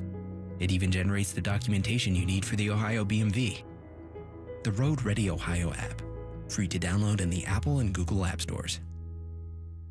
Mental health is extremely important for students because if they are not in the right headspace, then they're not going to be able to learn academically. They aren't going to get along with their peers socially. The Pickerington Support Staff Association, with our partnership with the Kids Mental Health Foundation, provides resources for not only our staff, but then we're also able to put it out there in the community to make sure all of our students are taken care of. My name is Joey Moore, and I am a proud member of the Pickerington Support Staff Association because strong unions make strong public schools for our students. Bishop and Friends. I've been fighting this fight for about a year with NBC. I finally got him on kind of a longer, flowing, hopeful look. Bishop and Friends, sponsored by Diamond Cellar. Weekdays from 9 to noon on The Fan. Fan weather. From the Logan AC and Heat Services Weather Center. Hey there, happy Monday. Lots of sunshine for the remainder of the day. Highs right around 82 degrees, but come overnight tonight, lows in the 60s. It's going to feel quite nice tomorrow morning with lower humidity to start off your Tuesday morning. Highs tomorrow, lots of sunshine right around 86 degrees. I'm your 10 Weather Impact meteorologist, Lily Aldridge, 97.1 The Fan. We are your radio home for the Buckeyes, Browns, and all the NFL games you can handle. We may have a bit of a football problem. Oh, yeah. The Fan, Ohio sports destination. These two have a ton in common. Anthony loves hockey, and Matty's always cold. This is Rothman and Ice. All right, back at it. You guys didn't comment about my wide right turn to try to slow down the neighborhood a little bit. Were you in favor of that? That's like an in or out. Like, did you like that move? Turn on the signal and just do kind of a little more of a wide. I'm not a guy that likes confrontation while I'm driving. So I don't think that's... Well, what would have happened? What could have happened? They follow me into the neighborhood and ask why I made a wide right turn? Pistol whip you when you get out of the car and then throw you in the back of their van. Is it a windowless van? Yes. Well, that'd be a problem. If it's got windows, I'm okay. Cruising in my windowless van. TLC, are you a person that gives the bird while you're driving? Never. It's only been given to me twice. Okay. Yeah, I've never done it either. It was recently. I told the story of how there were two people at the red light that turned green who apparently were old friends, and they were just sitting there chatting. The light turned green, and two cars talking to one another, and then someone else tried to like weave in between them, and then actually, I guess the bird wouldn't have been to me. So I'm actually at one. But what about a honk? I didn't honk because I didn't know if like a animal was like walking in front of them or something. Good. So I was trying to give a little benefit of the doubt there. Right. And then once I saw someone roll their window down and wave goodbye, I'm like, oh, you guys were just talking here and the light's been green for 10 seconds. 10 seconds is a long time at a green light. It is. All right. So I'm out. So you guys were not in favor of my move to slow down the neighborhood. If someone is tailgating at a high rate of speed into the neighborhood at 25, I shouldn't. I'm not saying you shouldn't. I'm just saying be careful out there in the streets. Yeah. That's all I'm saying. I like that you're kind of, was it Paul Bart, the mall cop? You're going kind of in your mall cop bag, policing things. Not mad at it. Just be careful, big dog, because I've seen you out there at the memorial. I'll tell you what. Here's what we do. You at Ripple Baseball. Shout out to Ripple. Loan me a radar gun. Okay. And then I'll sit on the hill with a baseball radar. You're out. And see how many people slow down based on me thinking I'm there for some civic duty. You got to go full home plate umpire attire. I need the mask. I need the whole thing. Well, no, I want to. I'm not trying to impersonate either way. I just want to see if that would be enough of a deterrent if they saw me just with a radar gun. I wonder how law enforcement would feel about that. That's got to be against the law. I don't think that's against. No, not if I'm not impersonating a cop. I'm not in uniform. I can't just stand in the driveway with a radar gun and chart people coming in. A lawn chair, your lemonade stand. Doing an experiment. All right, who's next? We got two more. Let's go to Joey, who is in Bexley. Joey Bexley, the floor is yours, my man. Whoa, breathing like Darth Vader. Yes. Hey, guys. What's up, Joey? Hey, man. Sorry, I'm in Lowe's. I'm in Lowe's right now. Getting things done. So, tell them the sponsors. Let's build something together. I'm in Bexley and drive on Broad Street all the time, and anybody on the east side that drives down Broad Street knows how much of a disaster that kind of is. So, in Whitehall, I'm not sure if it's Whitehall or not, on Broad, in front of the DSCC or whatever it's named these days, they put in a massive two-light system that probably cost about $500,000 that stalls traffic, and there is never any cars going in and out of that place. And I'm wondering why the city would spend so much money to create a traffic block for cars that are not there. It seems like a terrible use of tax dollars, and it's annoying me, and it slows me down, and it slows everybody down. So that's my little rant today. Okay. What do you think? I mean, I'm trying to understand. So this is a red light, green light system? Is that what he said? Like a at the least busy intersection. Two-light traffic system? That's my understanding. Roundabouts are always the way. Keep it moving. Now. Yeah, there's been some accidents in the old roundabout, too, when the right lane when there are two lanes coming in, like that one near me, like Hamilton, Westerville, near like BJ's and Sheets. There's a roundabout, but two lanes are coming in. And if I'm coming around and I'm doing a little bit of an Indy 500 because I'm going back the other way, that right lane, they think they can just keep going for some reason. Yeah, you can't have a multi-lane roundabout. Like That's what that one is. By Bridge Park, oh my gosh, when that first got put in there, crazy. Big Bridge Park guy. You're there all the time, I feel like. I'm just in the squad from kicking Dublin. it there. Okay. So it's just it's the place to go. do. Yeah. It's where the cool kids hang All out. Dublinites go there and just hang out. Got a lot of experience. Maddie, I don't have enough experience with what he's talking about. I don't think I've run into this exact situation either. I feel for him because anybody that's inconvenienced when you're just trying to get somewhere and you run into a situation where it's like, you ever been in a traffic jam and you're literally in like standstill traffic, or you're driving 5 to 10 miles an hour and then you get past whatever it was and you're like, this wasn't even an accident or anything. Like, this was like, I don't know, a random cone or something that was in the way. Like, I don't know. Those inconveniences drive me insane. So I feel what Joey's saying, even though I haven't driven in that exact scenario. It's got to be to lower some accident rates. It has to. There has to be some motivation behind it, that there's some visibility or something in that intersection that used to be bad that isn't anymore. Maybe that's why it's so great, Joey. Maybe the light system's working. I don't know. Maybe everyone's avoiding the area. I don't really know, but I'd have to experience it to be able to comment on that, Fuller. Who you got? We'll round it out with Danny in Delaware. Danny in Delaware, your dime, your dance floor. I'm brake checking their asses, and I'm flipping birds left and right, boys. Columbus drivers are idiots. But I also know it's not the best time in the sports calendar when we're talking about driving habits, and Matty Ice was firing off some WNBA takes. So at least Mr. Razor Ramon is back in the booth today, though, after the Salisbury steak incident last week. TLC, welcome back. Hopefully you're feeling better. I did want to let you know, though, that HR is onto your patterns of missing Mondays. Pretty sure I have clocked in more hours than you have during The Floor is Yours, right here on 97.1 The Fan, brought to you by Roosters. Your best ability Skyline. is availability, so you got to be there. Roosters is so much better. Sorry. That's just my opinion. You've just eliminated yourself for winning the gift card. That's okay. I eliminate myself every week. So we are in August, though, and we are that much closer to Cleveland Browns football, and I already think that the Browns have made the best head coaching decision because Todd Monken is doing everything Stefanski didn't involving Shador and Dion to avoid any type of controversy. So no matter who he chooses, I am very happy with the decision. And real quick, speaking of the Browns quarterbacks, I did see the new Toy Story movie over the weekend. What's the difference between Buzz Lightyear and Deshaun Watson? I don't know if I want to answer this. Buzz Lightyear goes limp when people walk into the room. Have a day, boys. Mm-hmm.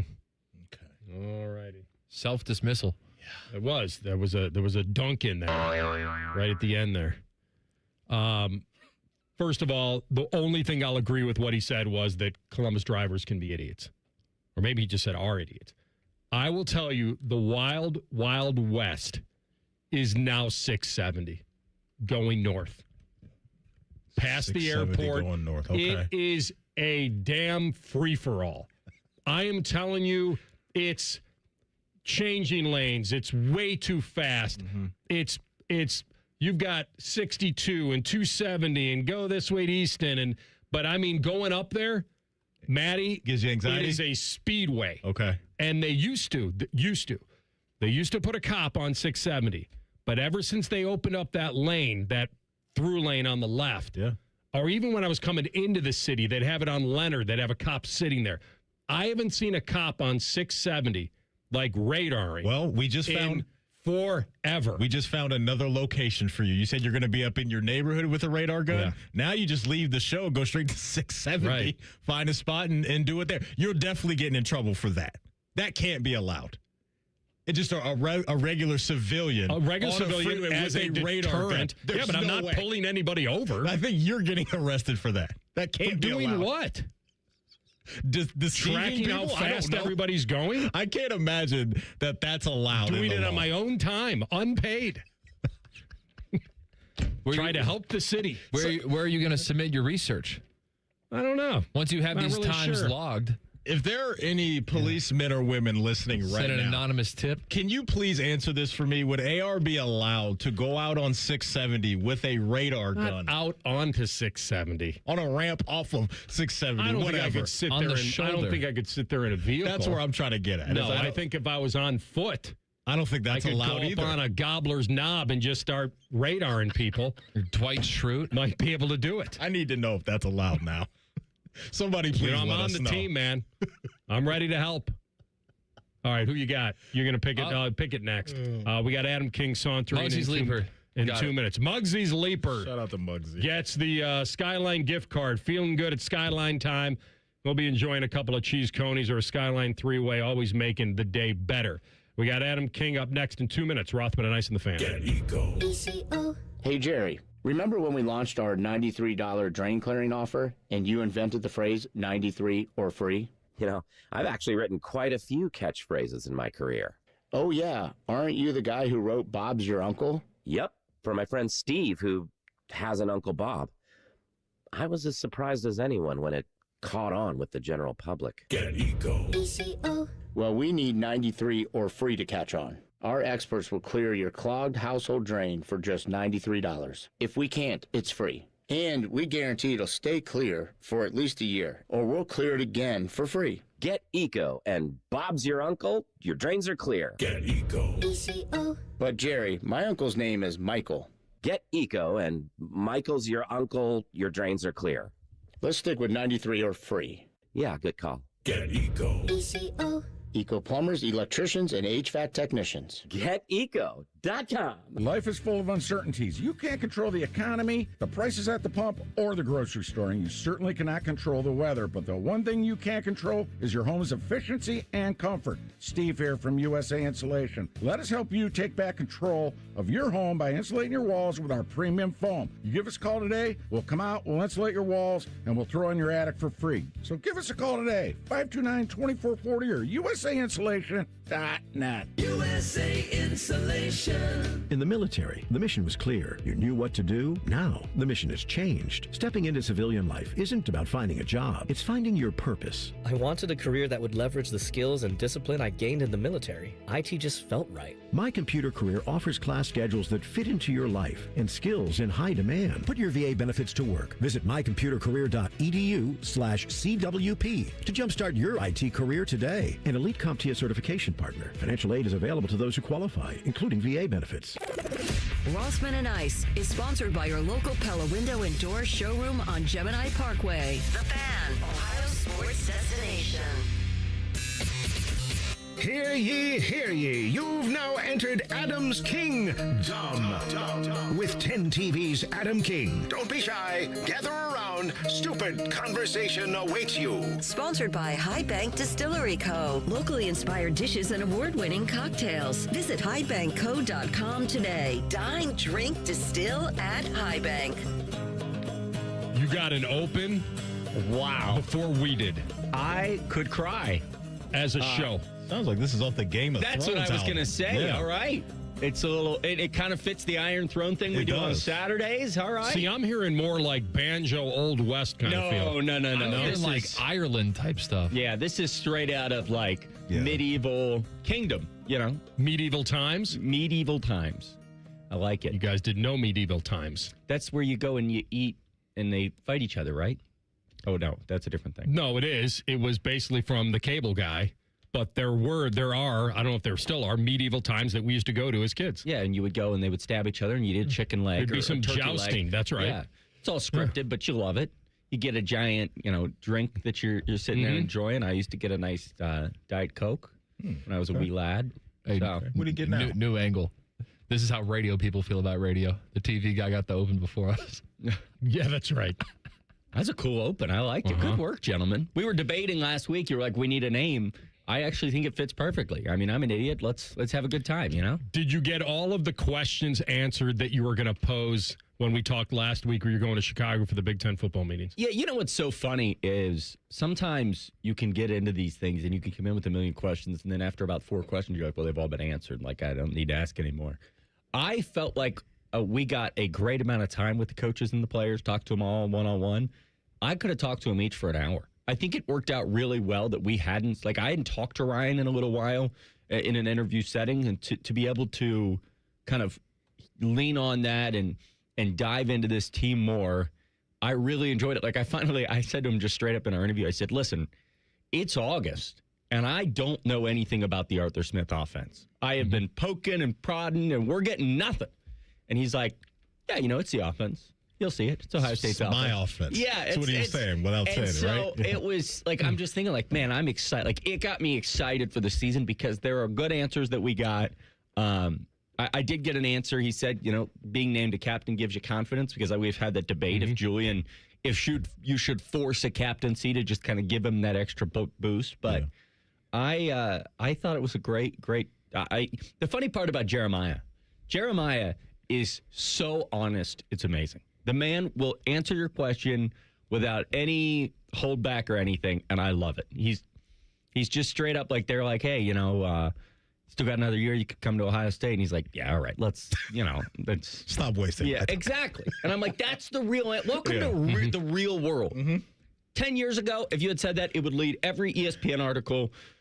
Jeremiah Smith declares for draft at media day. No, it's like, hey, why are we pretending? Why are we understand. Well, this it's is weird. Business. I agree with you that it has changed, but there was a transitional phase on that with NIL, that there was a real option to come back for some guys. Not necessarily for him. Yes. But there's a middle ground to, if I can make 2, 3, 4 whatever millions by staying, look at what Dante Moore did. The middle ground, if the guy you're looking for, the perfect middle ground is Cade McDonald. He was what the modern day middle ground of NIL is. Things trended, it was probably 50-50, maybe even 60-40 for him to come back. And then the draft grades got so good that he had to go. And obviously it didn't, he kind of got sold a bill of goods, goes in the second round. He's still going to be a great player, but that is the modern player. But these quarterbacks, I just don't, if they've proved themselves, I don't see a world where they continue, or star receivers or running backs to come back to school. It just doesn't make sense. When you were talking to Julian and saw him roaming the grounds of the Hilton up there in Chicago the last few days, did you notice anything different as far as his appearance? Did he look stronger? Did you see the look in his eye that Coach Day saw? Talk about the physical presence of Julian Sayin, because as you know, did you measure him? He yeah, I mean, he's got a little bit of the swagger. I don't think you can ask that on radio, by the way. He's got a little bit of the swagger that you've been looking for. I just think, I think we're one, I think if Julian goes on the road and balls out against Texas, it's going to give him that final check mark, that the confidence that you need to lead a team. And I understand that Will Howard walked in here with a swagger that's unmatched, but he also walked in here and kind of earned you could see where, okay, this guy's got it. Played a lot of football. Yes. And to get to that point. I think we're one Texas win away from Julian Sayin walking around this place like, okay, that's the guy. Let's ride. Like, that's not like we know he's the guy, but that's the guy that's going to lead this team. That guy's going to New York. He could really win this thing. Let's go. I'm glad you mentioned Arthur Smith in the offense, because I think that is kind of the wait and see for a Ohio State fan on whether he's going to use all the toys that he has. I'm sure he is. I think what you can look forward to, and what I'm kind of sensing and listening to them talk, is that they're going to put a lot of emphasis on the run game, because that's who he is, physical.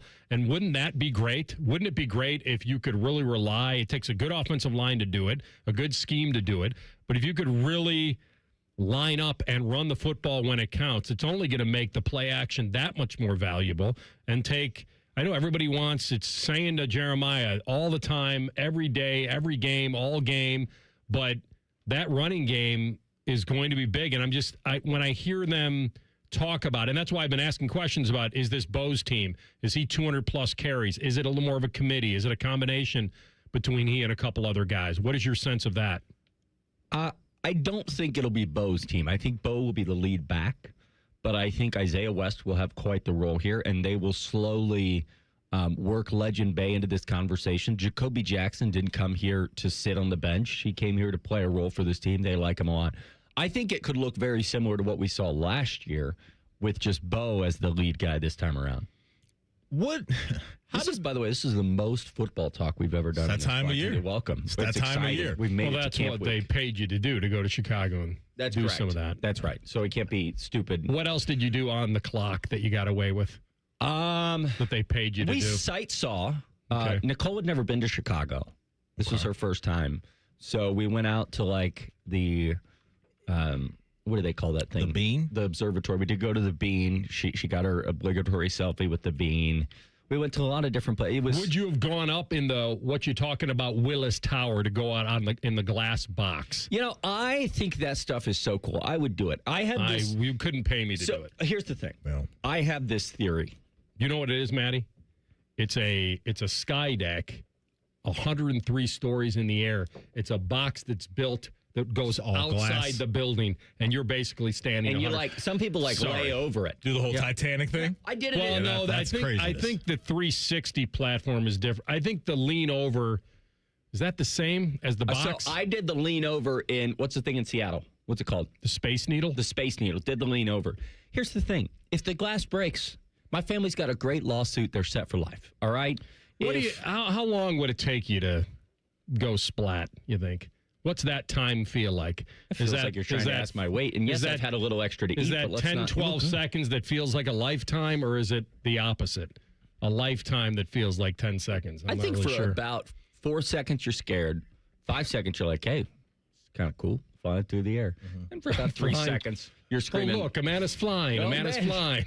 You know, a lot of people down here saying you don't have. Never mind. You brought up the city of Seattle, so it's only right that we do this. Oh, you knew what I was going for. As soon as you brought up Seattle, I saw him slide over to the board, and I knew he had that on deck. You not being able to catch that piece of salmon out there in Seattle. Sounded like somebody's water breaking or something. Well, yeah, we're a year away from that having no context. The lady screaming, it sounds like she witnessed a murder. She did that. And you know the crazy part, and I don't know if we've talked about this. What, that Dave Holmes caught it and you didn't? Yeah, that's right.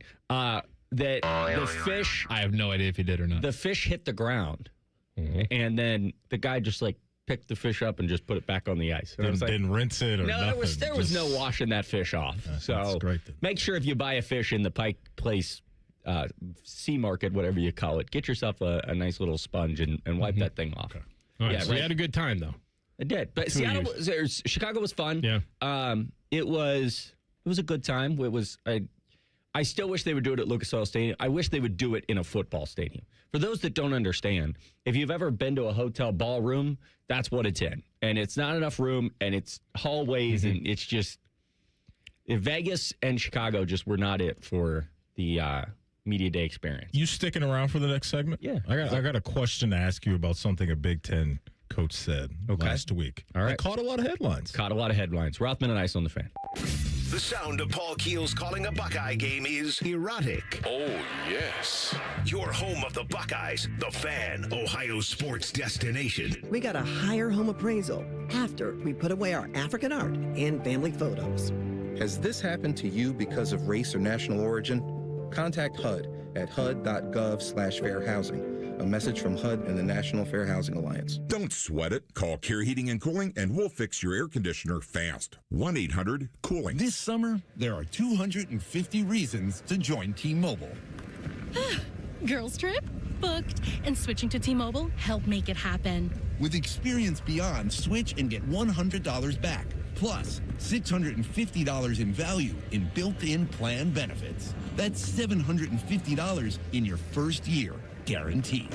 And honestly, that $100 back, I'm putting it towards the zip line. Now that's how you do summer. Exactly. Best switch I ever made. This is just one reason to join T-Mobile this summer. There are 250 reasons. Find yours. Savings based on the value of benefits included with Experience Beyond, like entertainment and 1 year of AAA Classic and Dash Pass on us. Benefits may require activation. See policy plan for details. Get $100 via virtual prepaid MasterCard with eligible ported, no cash access, and expires in 6 months. Issued by Sunrise Banks and a member FDIC. Allow 8 weeks. Every summer morning is different. Luckily, Tim Hortons has a breakfast wrap for every morning. Kick off your summer with the bold new steak and egg wrap. Start your morning fresh with the egg white and Swiss wrap. Or keep it classic with the grilled breakfast wrap. No matter what summer mood you're in, you can always find a wrap at Tim Hortons. Your morning happy place.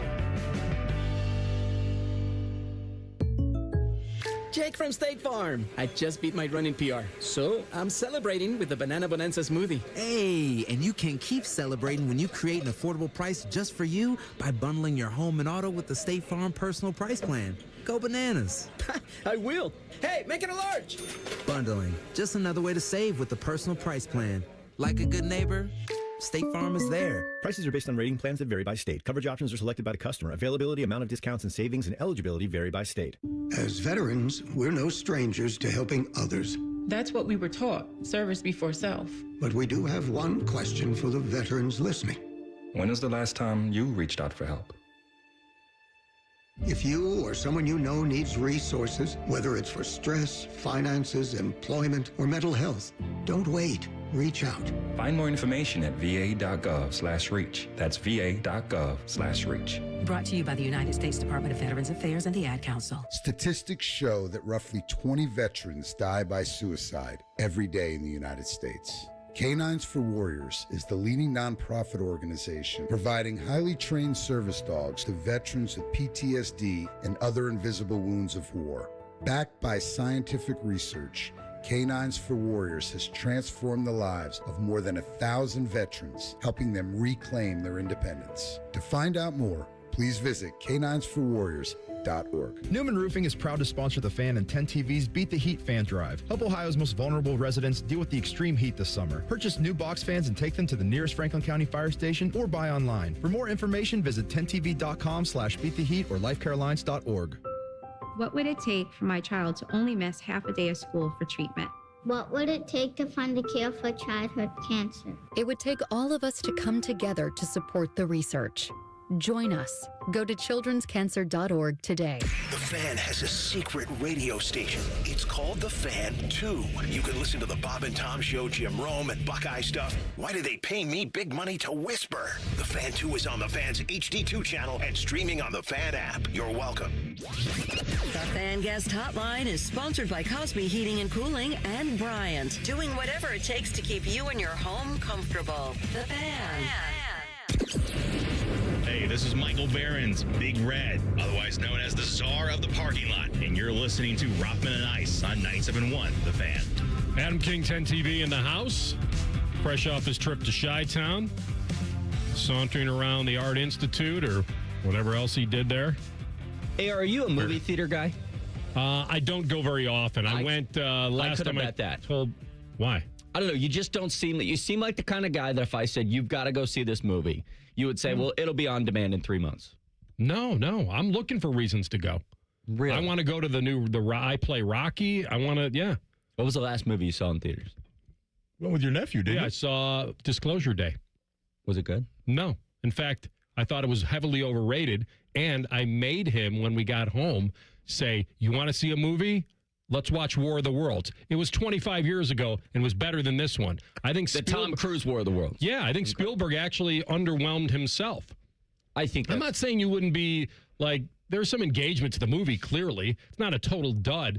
It was very stereotypical, and it got a little corny for me. But like I told Maddie, I probably fell asleep in the first 20 minutes anyway, but that's the last one to answer your question. But I made him watch War of the Worlds that weekend. And like I said, that's another Spielberg, and it was 25 years ago, and I thought it was a better movie than Disclosure Day.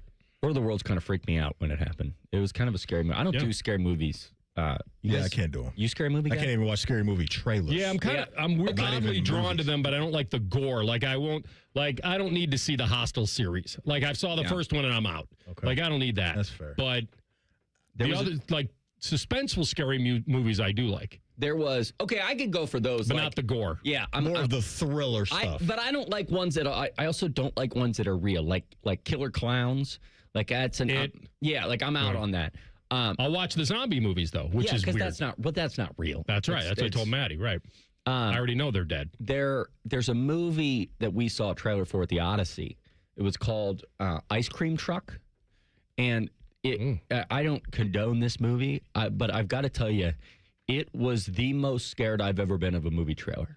I mean, the trailer was a minute and a half, maybe Ice Cream Man, something like that. Viewer discretion is advised. And it was like these little kids just stabbing and killing the rest of their town.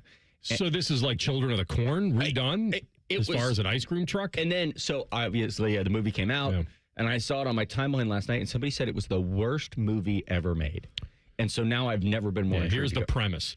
An idyllic suburban town descends into madness when a mysterious ice cream man serves sweet treats that turn children into homicidal maniacs. Horrifying trailer. Horrifying. Viewer discretion is advised. I saw Spider-Man yesterday. What'd you think? Really, really good. Okay. Telling AR Tom Holland's cooking right now, going from the Odyssey to Spider-Man it's elite.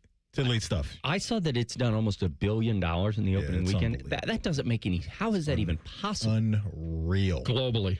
That's just insane to me. Marvel Universe, man. People love it. People are obsessed with it. Aren't we all a little, like, I like Spider-Man. And I'll watch the Avengers, like, when they all get together and hang out. But, like, aren't we just tired of all these? They got more Marvel characters than I've ever heard in my life. They got, like, who's the girl that's in, she's the blonde. She's in the movie. She's like a star nowadays. Florence Pugh? Florence Pugh. See, we got She's in Thunderbolts. What is, like, when They're did the she new join? Avengers. I saw her in the trailer for the new Florence Avengers. Henderson? Florence. Okay. And I was like, when did you join this universe? There's another Avengers coming out this year, so buckle up, by the way. And it's going to be really, really good. Here's the question I wanted to ask you real quick, since you were at Big Ten Media Days. No, all good. I just want to make sure we get this in before you leave. When Kyle Whittingham went down the road He's never leaving. He won't leave. I'll be here next segment, too, and the one after that. When he was leaning into, hey, I don't want this to be about hatred from our side when it comes to the game and the rivalry. What was your reaction to that? My reaction was, welcome back to the Rich Rod, Brady Hoke era of Michigan. It just very much gave me the, like, boy, this guy doesn't get it, and he could try to get it, but it's going to take some time for him to get it. And that is just not, go the other way. Let me ask you this, though. We talked about this with Tress. Wasn't in Tress's personality to throw that stuff out there, like the hate and like, he knew it was intense. He knew what they had to do. He knew the process. He did throughout the 310 days. I was going to say, Tress has one of the most iconic lines in the entire thing. It is, but it was, you'll be proud of them.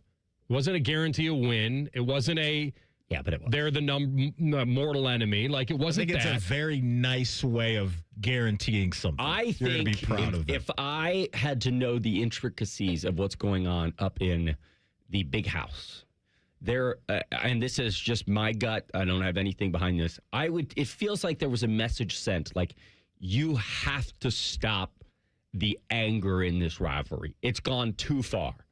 Michigan waiting on the M, what happened obviously at the shoe 2 years ago. Like, it feels like the directive given to Whittingham is like, this is a rivalry game, but we cannot have it ever get out of control again. So he's trying to play traffic cop when in reality it's not. I don't read it that way. I read that he's trying to take pressure off to start. I think he put so much pressure on. I don't think there was. I mean, if you call it the most intense, heated, most important game in the entire free world, you don't think that? Like, I think if he would have gone all in. If you call a spade, it's what it is. It doesn't change it because he says we don't want to. He said it can be an intense and emotional without the hatred. I don't know. You'd have to go deeper into what that meant. So he's trying to lean back on the Bo, Woody. We respect them so much that we hate them, but we don't hate them. We love them, and we hope the rivalry's in the winning. That's what I got out of it. I think that every Michigan fan and how would you feel as a Buckeye coach? Would you rather, I'll give you A or B. A new Ohio State head coach is introduced. One, he walks to the mic and he says, we want to win that game, but, we don't hate that team. It's a good rivalry, but we're not. Or the other, he walks up and he says, every day we're working to beat that team. We can't stand that team. That team is not going to be in our way at any point. I don't care if it's founded on hate, anger, whatever. We're going to win. I guarantee you 98% of Buckeye fans are taking the second option. They don't want that. This is football. This is the greatest rivalry in all of sport. Quit holding the hands and So you think he singing diluted Kumbaya. it? So you think he diluted it by saying that? Okay.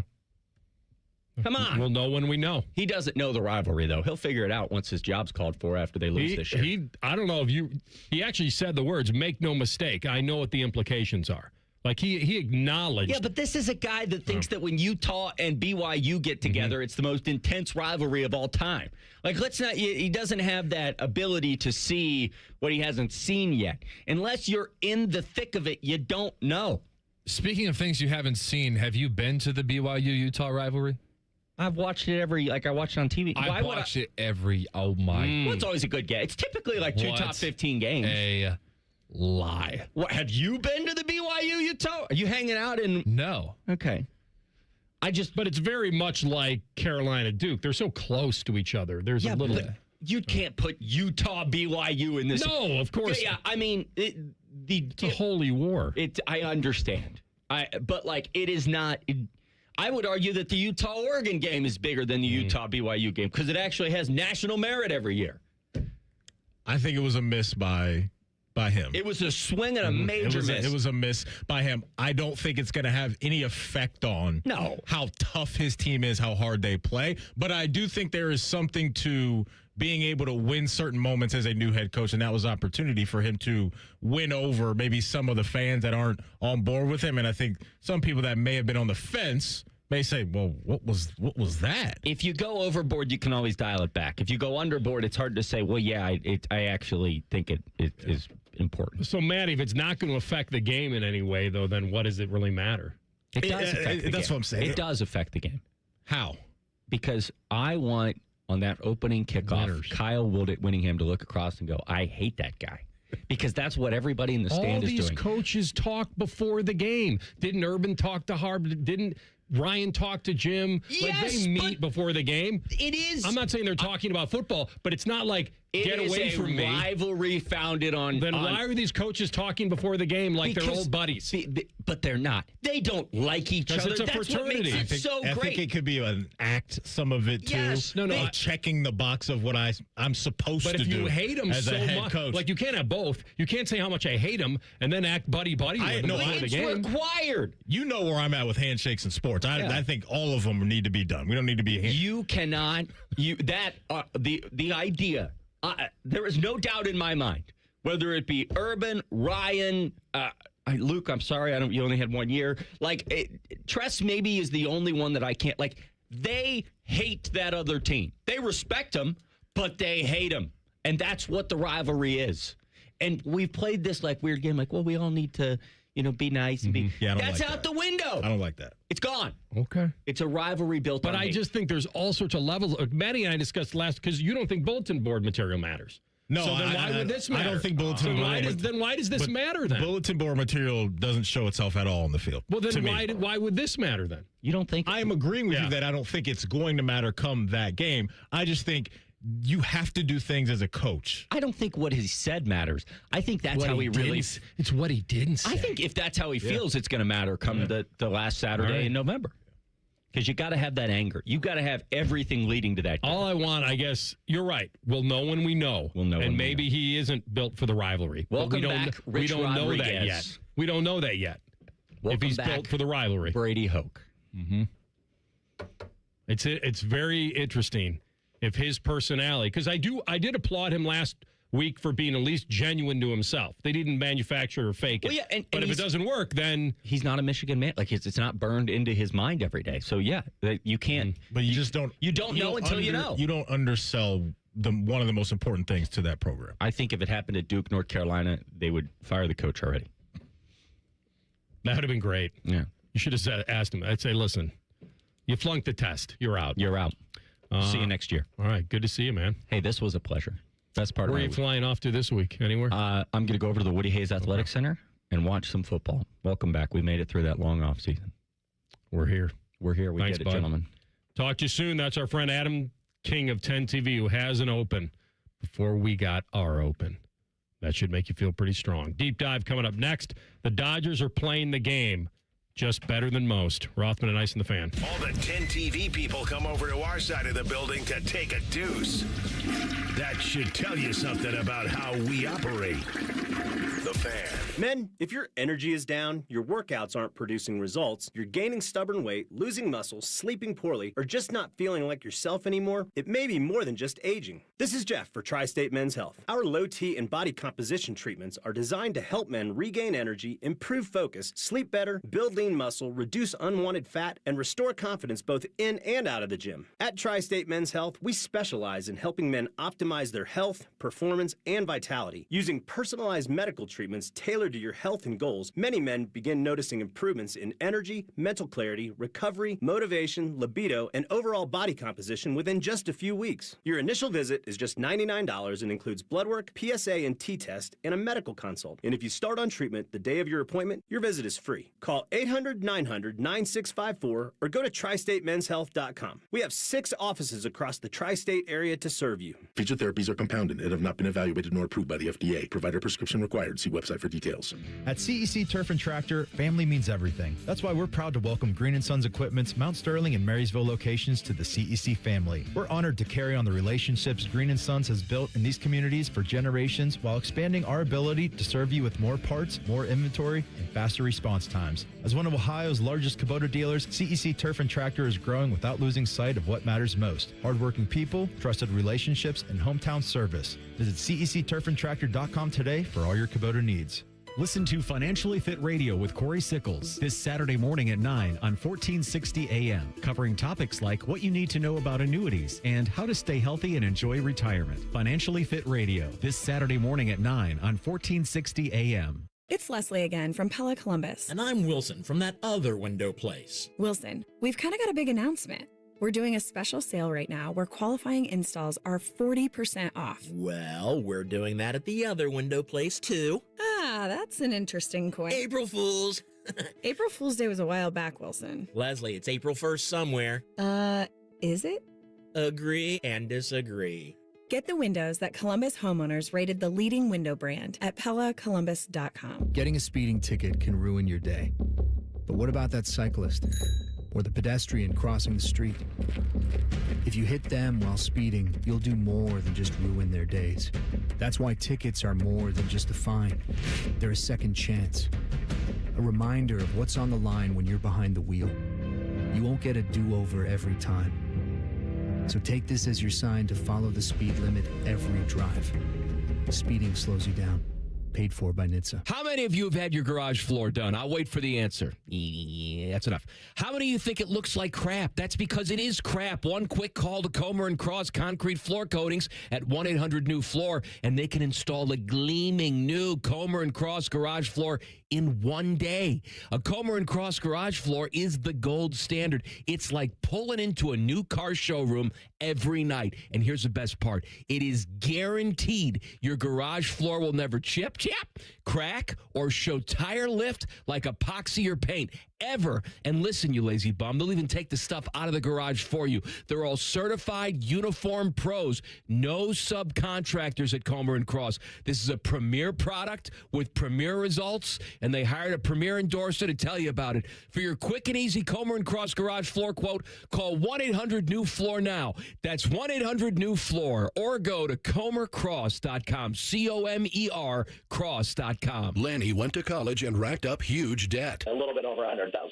For a degree he couldn't use? Now what? I had a friend that went to my computer career. They even helped him get hired immediately after graduation. One of the things I love about IT is that you can work from anywhere you want. You could become an IT pro in just months, including cybersecurity and the basics of AI with zero experience at mycomputercareer.edu. My Computer Career, an elite CompTIA certification partner. It worked for me, and I know it can work for you. This is one student's experience. Individual results vary. Common Man and Timmy has been voted the dumbest show in America. What size pant are you in? That's a Puma pants, and you know that it's wrong. It's a 38. Here's a comment from a real listener.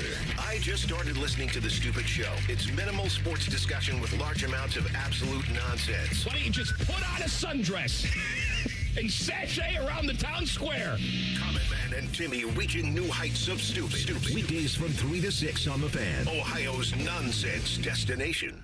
Is 2026 the year you achieve your health goals? The Good Feet store wants to help. Trade in your bad feet for good feet. We want to help you walk, run, exercise, and play in comfort this year. Visit the Good Feet store on Polaris Parkway near the Polaris Mall or on Stringtown Road in Grove City. Broadcasting live from the McDaniel GM Superstore Studios, driving excellence since 1916. Chevrolet. Together, let's drive. WBNS HD1 Columbus. Good afternoon, I'm Tyler Danberg. 4 hours remain before the MLB trade deadline. The Guardians sent catching prospect Jacob Cozart to the Angels for outfielder Joe Adell, who now leads the club with 16 homers, 62 RBIs, and 101 hits. To make room for him, Cleveland DFA'd infielder Juan Brito. Over an hour ago, ESPN's Buster Olney reported the Red Sox have an arrangement to acquire all-star catcher Adley Rutschman from the Orioles. Boston just needs to say yes or no. In the last hour, Orioles also traded outfielder Taylor Ward to the Mariners. The Rays acquired Marlins catcher Liam Hicks, and the White Sox landed two-time Gold Glover Brenton Doyle from the Rockies. College football, Ohio State quarterback Julian Sayin, wideout Jeremiah Smith, and running back Bo Jackson were named to the Maxwell Award preseason watch list. This update sponsored by BMI Federal Credit Union. Take a vacation from my interest rates with special rates on balance transfers at BMI Federal Credit Union, bmifcu.org/visa. Most shows just skim the surface, but Rothman and I feel like the biggest story of the day deserves a closer look. It's time for a deeper dive. Sponsored by Orthopedic One, Central Ohio's most trusted orthopedic practice. Find a physician or location near you at orthopedic1.com. All right, final hour of the program. We'll get into more of Jimmy Haslam comments, bottom of the hour, about the quarterback situation this year, what he thinks is going to happen. But the big story of the weekend was Tarek Skubal going to the Dodgers. And they've won the last two World Series. And they've got, I don't have their payroll in front of me, but that's got to be one of, if not the highest payroll in baseball. So now, I'm willing to say that they're playing by the current rules. So I'm not going to tell you that it's unfair. I do say that I think that baseball is doing themselves a disservice. I'm not in the camp of, well, if we're talking about them, that means it's a win. I've never been in that camp. You know, what's the line I'm looking for? Any publicity is good publicity. I'm not. That's fine. You want to live by that in your life where, you know, the second they mention your brand, that there's a negative connotation, first, second, and third, that's somehow a win. As long as I'm being talked about, that's the mindset for some. I don't believe in that. I think it's stupid, but that's just me. I'm not talking about in that vein anyway. The Dodgers know. The Dodgers know that now they've always had a target because of the market they are and the team they are and the history they have. And I'm giving them that. I am. So I wanted to be very clear at first and say this is fair. Like, there are teams that could have outbid them. They didn't. Now, maybe they don't have the prospect package that the Dodgers had. So give credit to the Dodgers for that. That they can pull off a trade like this and flip out some minor leaguers, and we'll see. If they can flip out a guy as good as Zahir Hope, a 21-year-old outfielder who's a top 25 prospect, like that's a guy you'd love to have. But the Dodgers were the first repeat champion in 25 years. So I'm not telling you that baseball is broken, but I cannot love it. I cannot love where baseball is going. And I do believe that this league needs a salary cap, a hard cap, and a hard floor. What I mean is the nothing teams don't get out of this free. They've got to spend. Like under what I would think in 2027, if you set a hard limit on how much a team could spend, and then a minimum of what each team has to spend, then I think you're okay. Like, I don't want to live in a world where teams can exceed the cap. Like, the frustration, I think, for some, too, is how the contracts have been structured out there in L.A., right, with all the deferred payments. Just all the money that they are going to have to pay, but it's way down the line. Shohei is helping them do some of these things. So if you guys want to be frustrated with anybody, be frustrated with the best player in the world in Shohei, because he's allowing them to have some of this flexibility. But I'm glad you highlighted what this specific situation is. This isn't, hey, our bank account is bigger than everybody else's. We're just going to go buy Skubal. This is in time. them putting in the work, whether it's other trades or their own work of, we have an elite farm system. Mm-hmm.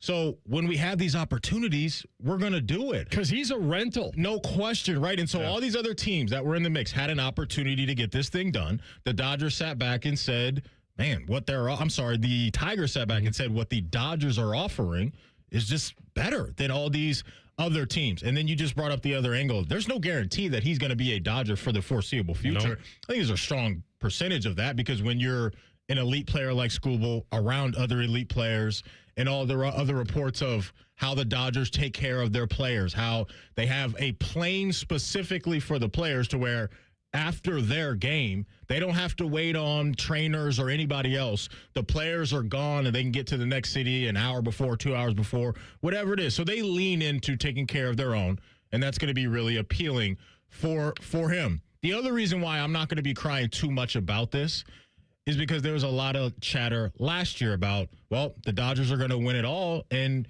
we had one of the best Game 7s and best World Series we've seen from the Toronto Blue Jays, and we're talking, we're an out away, a couple pitches away from this dynamic, I think, feeling a little bit different. There's no denying they've been stacking the deck, but they have the resources to do that. Their TV deal, the way their ownership group is structured, all of that is in their favor. But this one with Skubal isn't the rich getting richer just because they are rich. That's right. It's the rich getting richer because they were smart in how they've done business in the past. Cleveland Guardians have a payroll of about $75 million.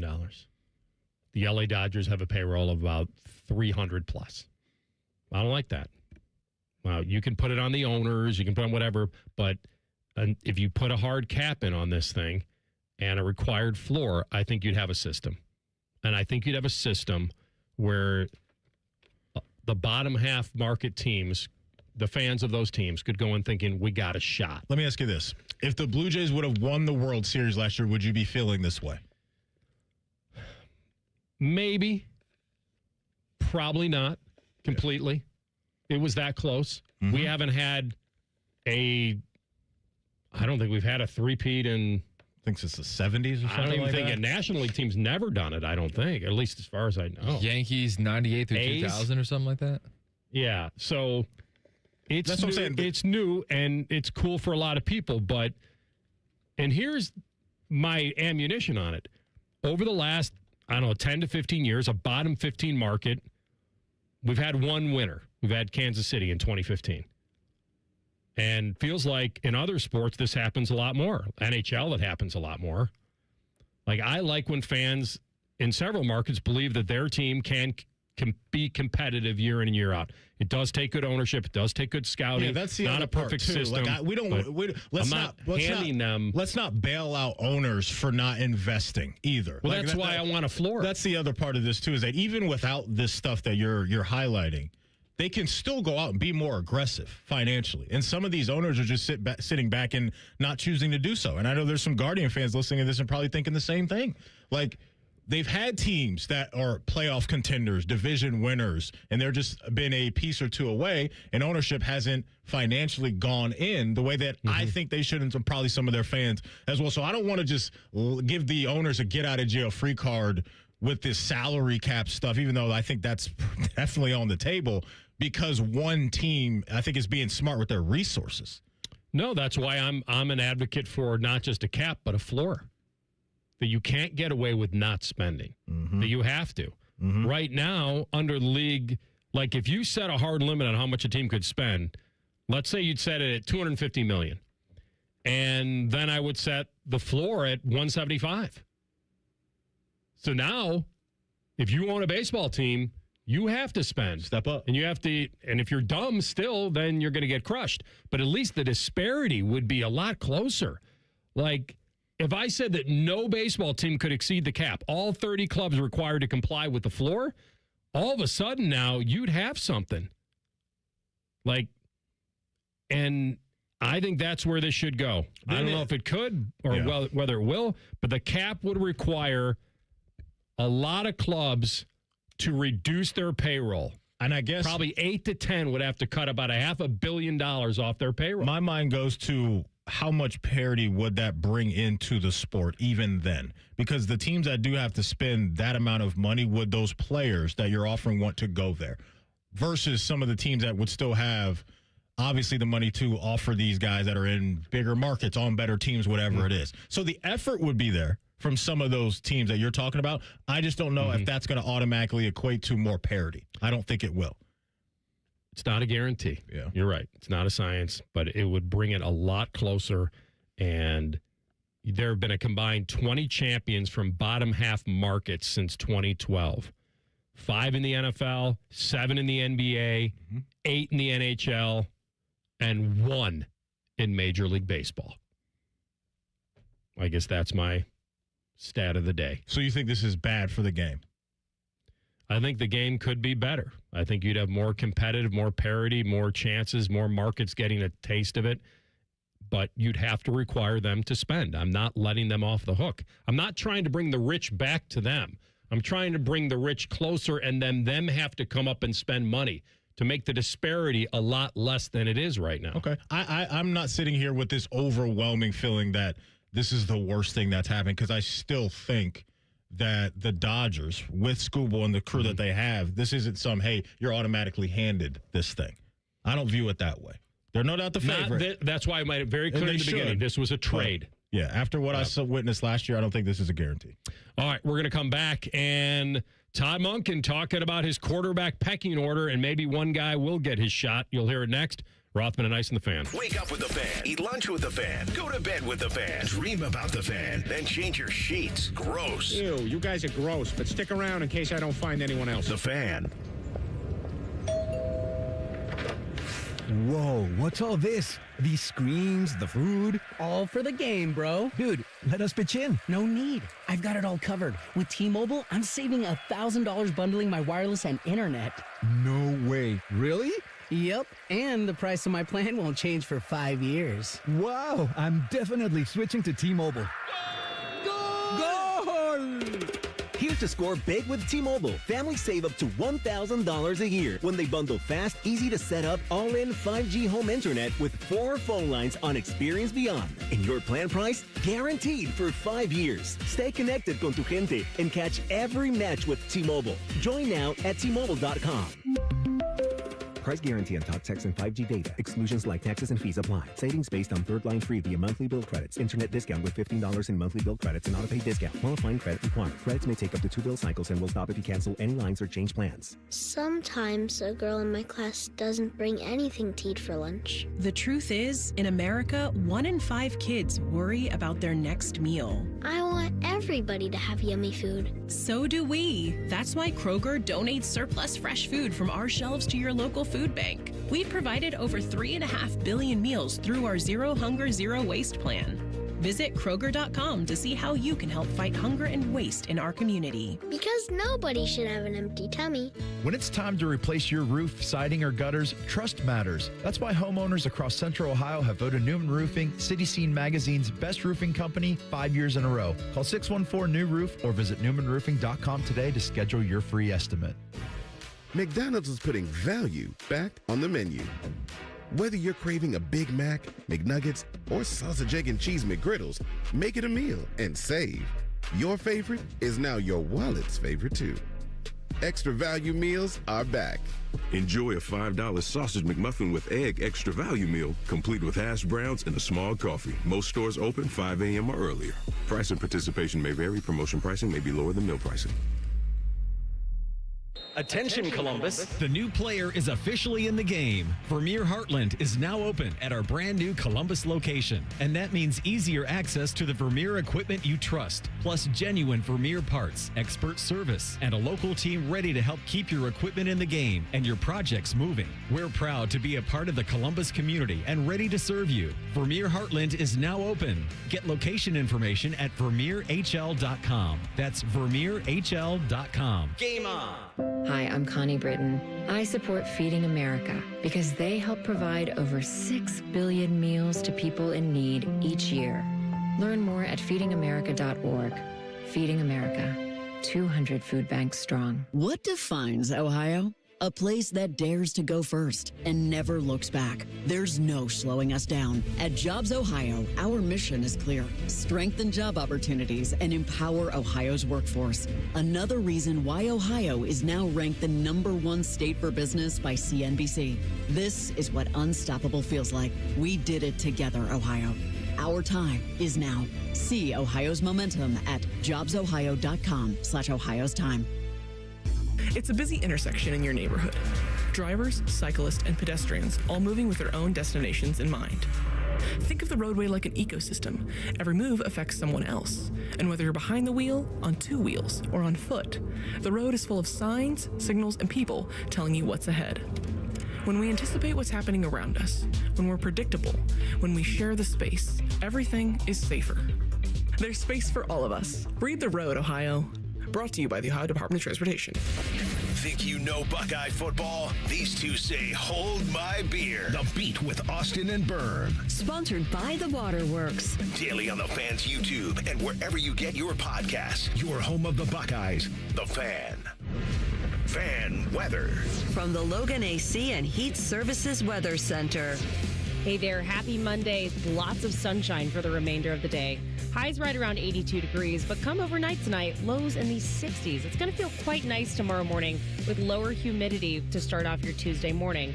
Highs tomorrow, lots of sunshine, right around 86 degrees. I'm your 10 Weather Impact meteorologist, Lily Aldridge, with 97.1 The Fan. The Big Nine was a sad, incomplete place. Enter Ohio State. The rest is history. The Buckeye Show. Weeknights at 6. The Fan. Rothman and Ice present Pre-Snap Reads. Sponsored by Dr. Mark Levy. If you're snoring and not sleeping, call Dr. Mark Levy today at 1-800-MORE-SLEEP. All right, so Maddie, you know that I was all over this last year. I really wanted to know from the Browns and Andrew Berry, like, you drafted Dylan Gabriel before Shedeur. So clearly you thought more of him in the draft process. A lot more. 2 rounds more, right? Mm-hmm. Like and then when you saw that Shedeur was still there, you thought, all right, there's value now. I'm going to actually praise him for that part. Value guy.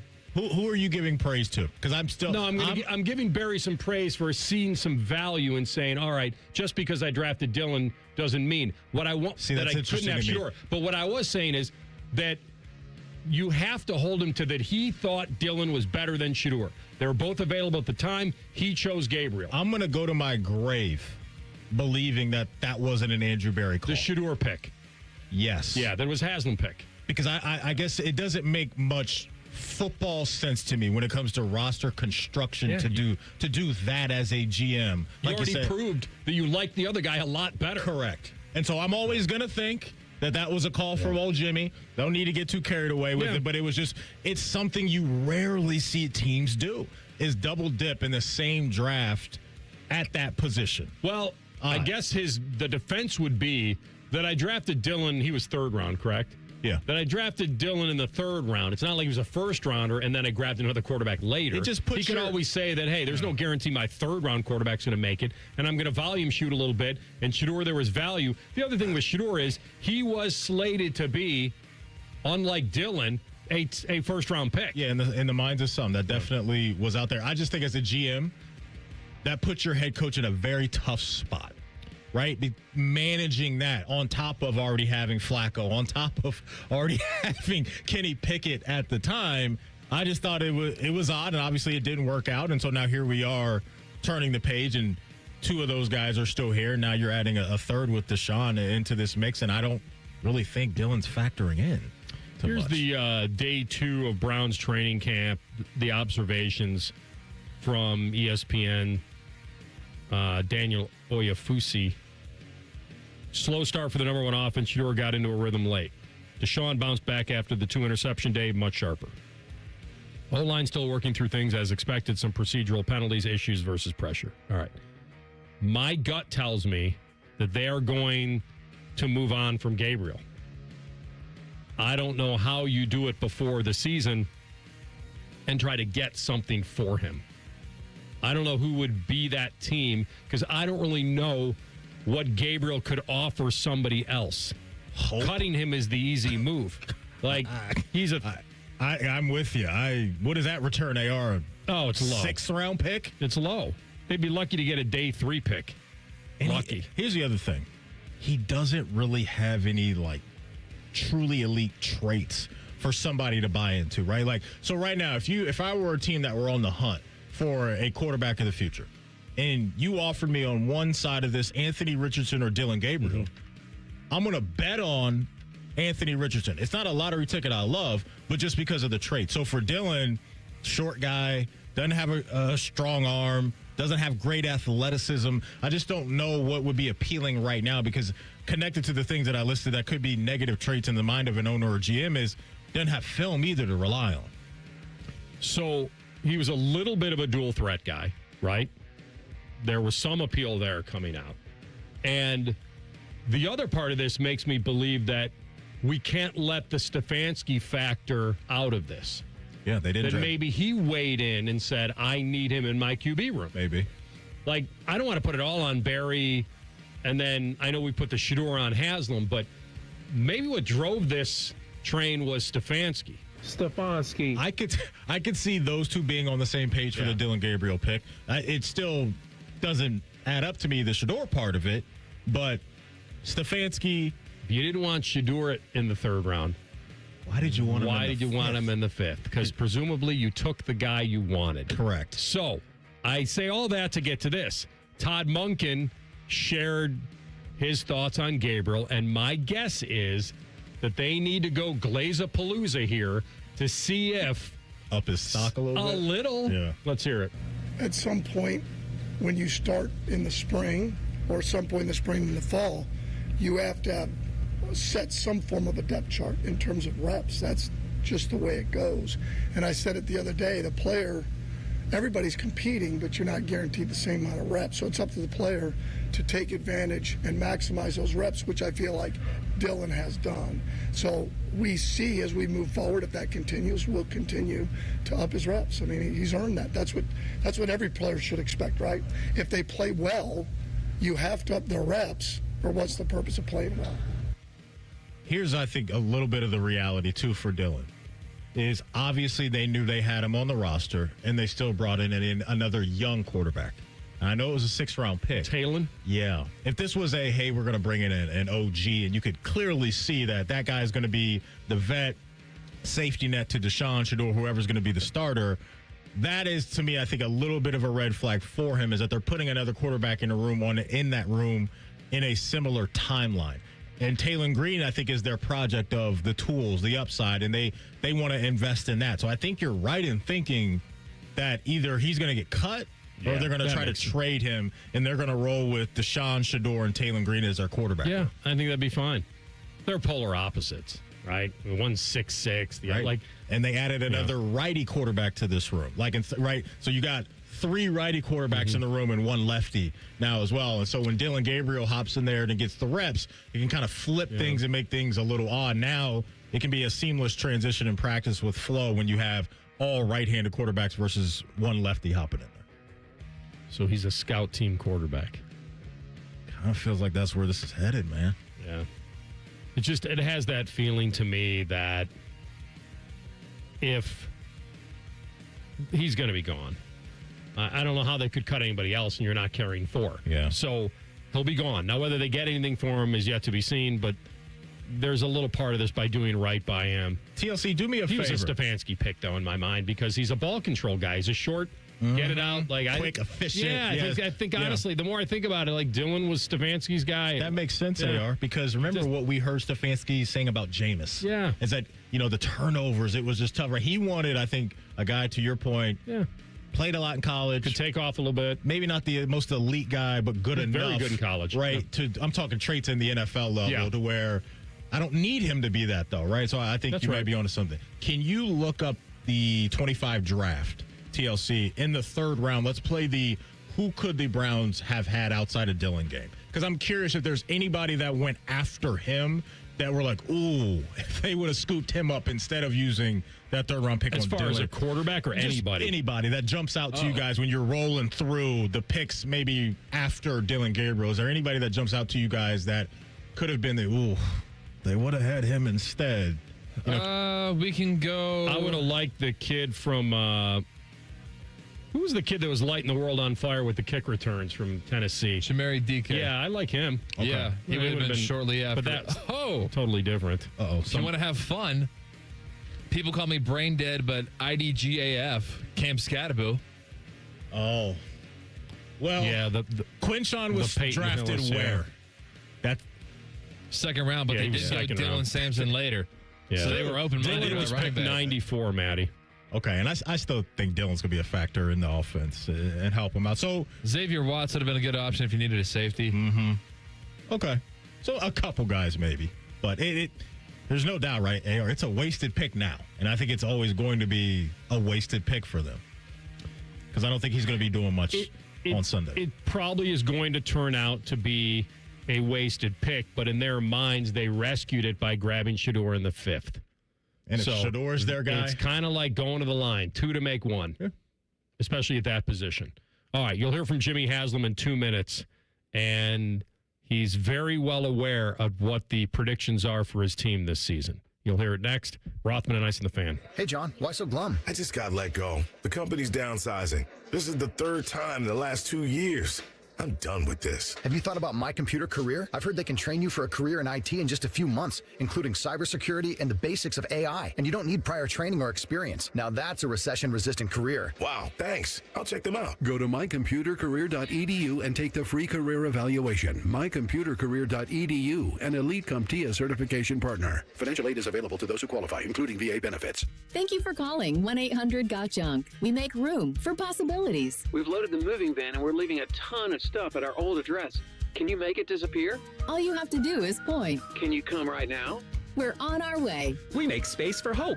We make space for dreams. We make space for what matters. We are 1-800-GOT-JUNK. Let us make room for your possibilities. We can make your house happier. And your future brighter. Call 1-800-GOT-JUNK. Or visit 1-800-GOT-JUNK.com. Get your air conditioner fixed fast. Call Care Heating and Cooling. 1-800-COOLING. Are you missing some freeloading buddies in your life? Well, catch Bishop and Friends on the Fan, featuring Columbus sports veteran Bo Bishop. I have to acknowledge that I definitely had a mullet in middle school. A man about town. Bo's a father who gives excellent advice. If you're going to give me a breakfast pastry out of a box, the toaster strudel is significantly superior to the Pop-Tart. Bishop and Friends, weekdays from 9 to noon on the Fan. And tell your smart speaker to play 97.1 The Fan. At most financial institutions, they look at you like you're just an account number. Anthony Rothman here for Ohio Credit Union, where you are a member. That's the difference and the power of belonging. Bank where you are the bottom line. Join now at telhio.org. Rothman and Ice is sponsored by your local Pella Window and Door showroom on Gemini Parkway. The Fan, Ohio's sports destination. Miss a minute of Rothman and Ice? Check out the podcast. Type in Rothman and Ice wherever you get your podcasts. Download and subscribe. Back to Rothman and Ice. Maddie, if you gave me an out on the bet I made with Adam King on that the Browns would win 6 or more, if you gave me the out, okay, I wouldn't take it. So you're staying 10 toes down. I don't know, maybe 6. That's possible. I feel like I want to see this through. Like, there's no real reason to bail. It's not an absurd number to ask for. Okay. It's not absurd. It's right on where Las Vegas has it anyway. So it's not like I made a bad bet or good. Now, I made it before the Myles Garrett trade. That's the problem with it, because I think he alone, even though he truly doesn't translate, I can't tell you because he hasn't really led to that many wins. But I think with this schedule, if he had a killer day, it might equal 1, like if he was still there. Mm-hmm. But, you know, I have a hard time now looking at their schedule and saying that they'd automatically get to 6. I just thought they're going to be a little better. Then the whole new coach thing and all that, and whether or not they will lean into, hey, it's okay if we don't win a lot. Like, I'm up against it. I get it. But I'm gonna see it through. I think it's going to be a fun little race to try see if I can get them to 6. If I can get them to 3 before the bye, then I could come out of the bye and beat Vegas and Atlanta and Indy and have it. and then I got it. Like, I think if I get 3 on each side of the bye, I win the bet. We get to 6. 6 is the number, and I'm good to go. And the bet is, again, what? Dinner, a round of golf, putter, what is it again? Something. What did they bet on TLC? I'd have to spend a certain amount of time with him. He's got 2 There bets. might be a One's meal golf, involved. One's dinner. Yeah, I think it's the dinner bet was this one. Okay, the dinner bet was this one. And so TLC played some sound earlier from J.W. Johnson about his expectation, and this isn't, hey, we're punting or this is a rebuilding year for us. They have expectations in their minds up there, but Jimmy was also a part of this as well, and he's looking at that schedule feeling pretty good. I would say this, and we never do this, but I think the odds are for us to win 5.5 games. I'll take the over. Take the over. Here's what he doesn't understand, and this is why he shouldn't have said this. Winning more than 5.5 doesn't make you great. Like, if it's an owner saying, hey, we heard our over-under was 9.5, I'll take the over. All right, that you can say. But he acted like that was some sort of an odd flex. I just love I'll take the over. You know what the follow-up is? How much over? I always love the acknowledgement of things that owners, athletes, and coaches tell us they don't acknowledge. Like, he's looking at overs and unders as an owner. Where's our over? At least when I asked Don Liddell that, he said, I've not heard. What is it? I love it. At least he asked me what it was.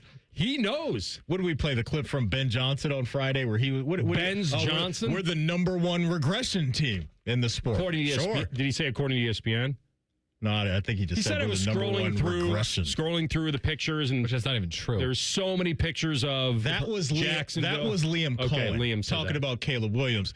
Ben Johnson heard that and was like, I don't know what he's talking about. We've been picked as the number 1 regression team. And then you got an owner saying, I heard we got an over under 5.5. I'll take the over. But when he said I'll take the over, does he realize that winning 6 only accomplishes one thing? Me winning my bet. Other than that, it's nothing. And it probably takes you maybe a lot of other Browns fans. I don't know. It's follow-up galore. Because to J.W. Johnson earlier today, when he was like, J.W.'s Johnson. He's like, everyone thinks that we're just punting on this year for this draft in 2027. We're trying to win now. The easy follow-up is, then why'd you just trade your best player? Well, it was complicated. That's how I would answer that question.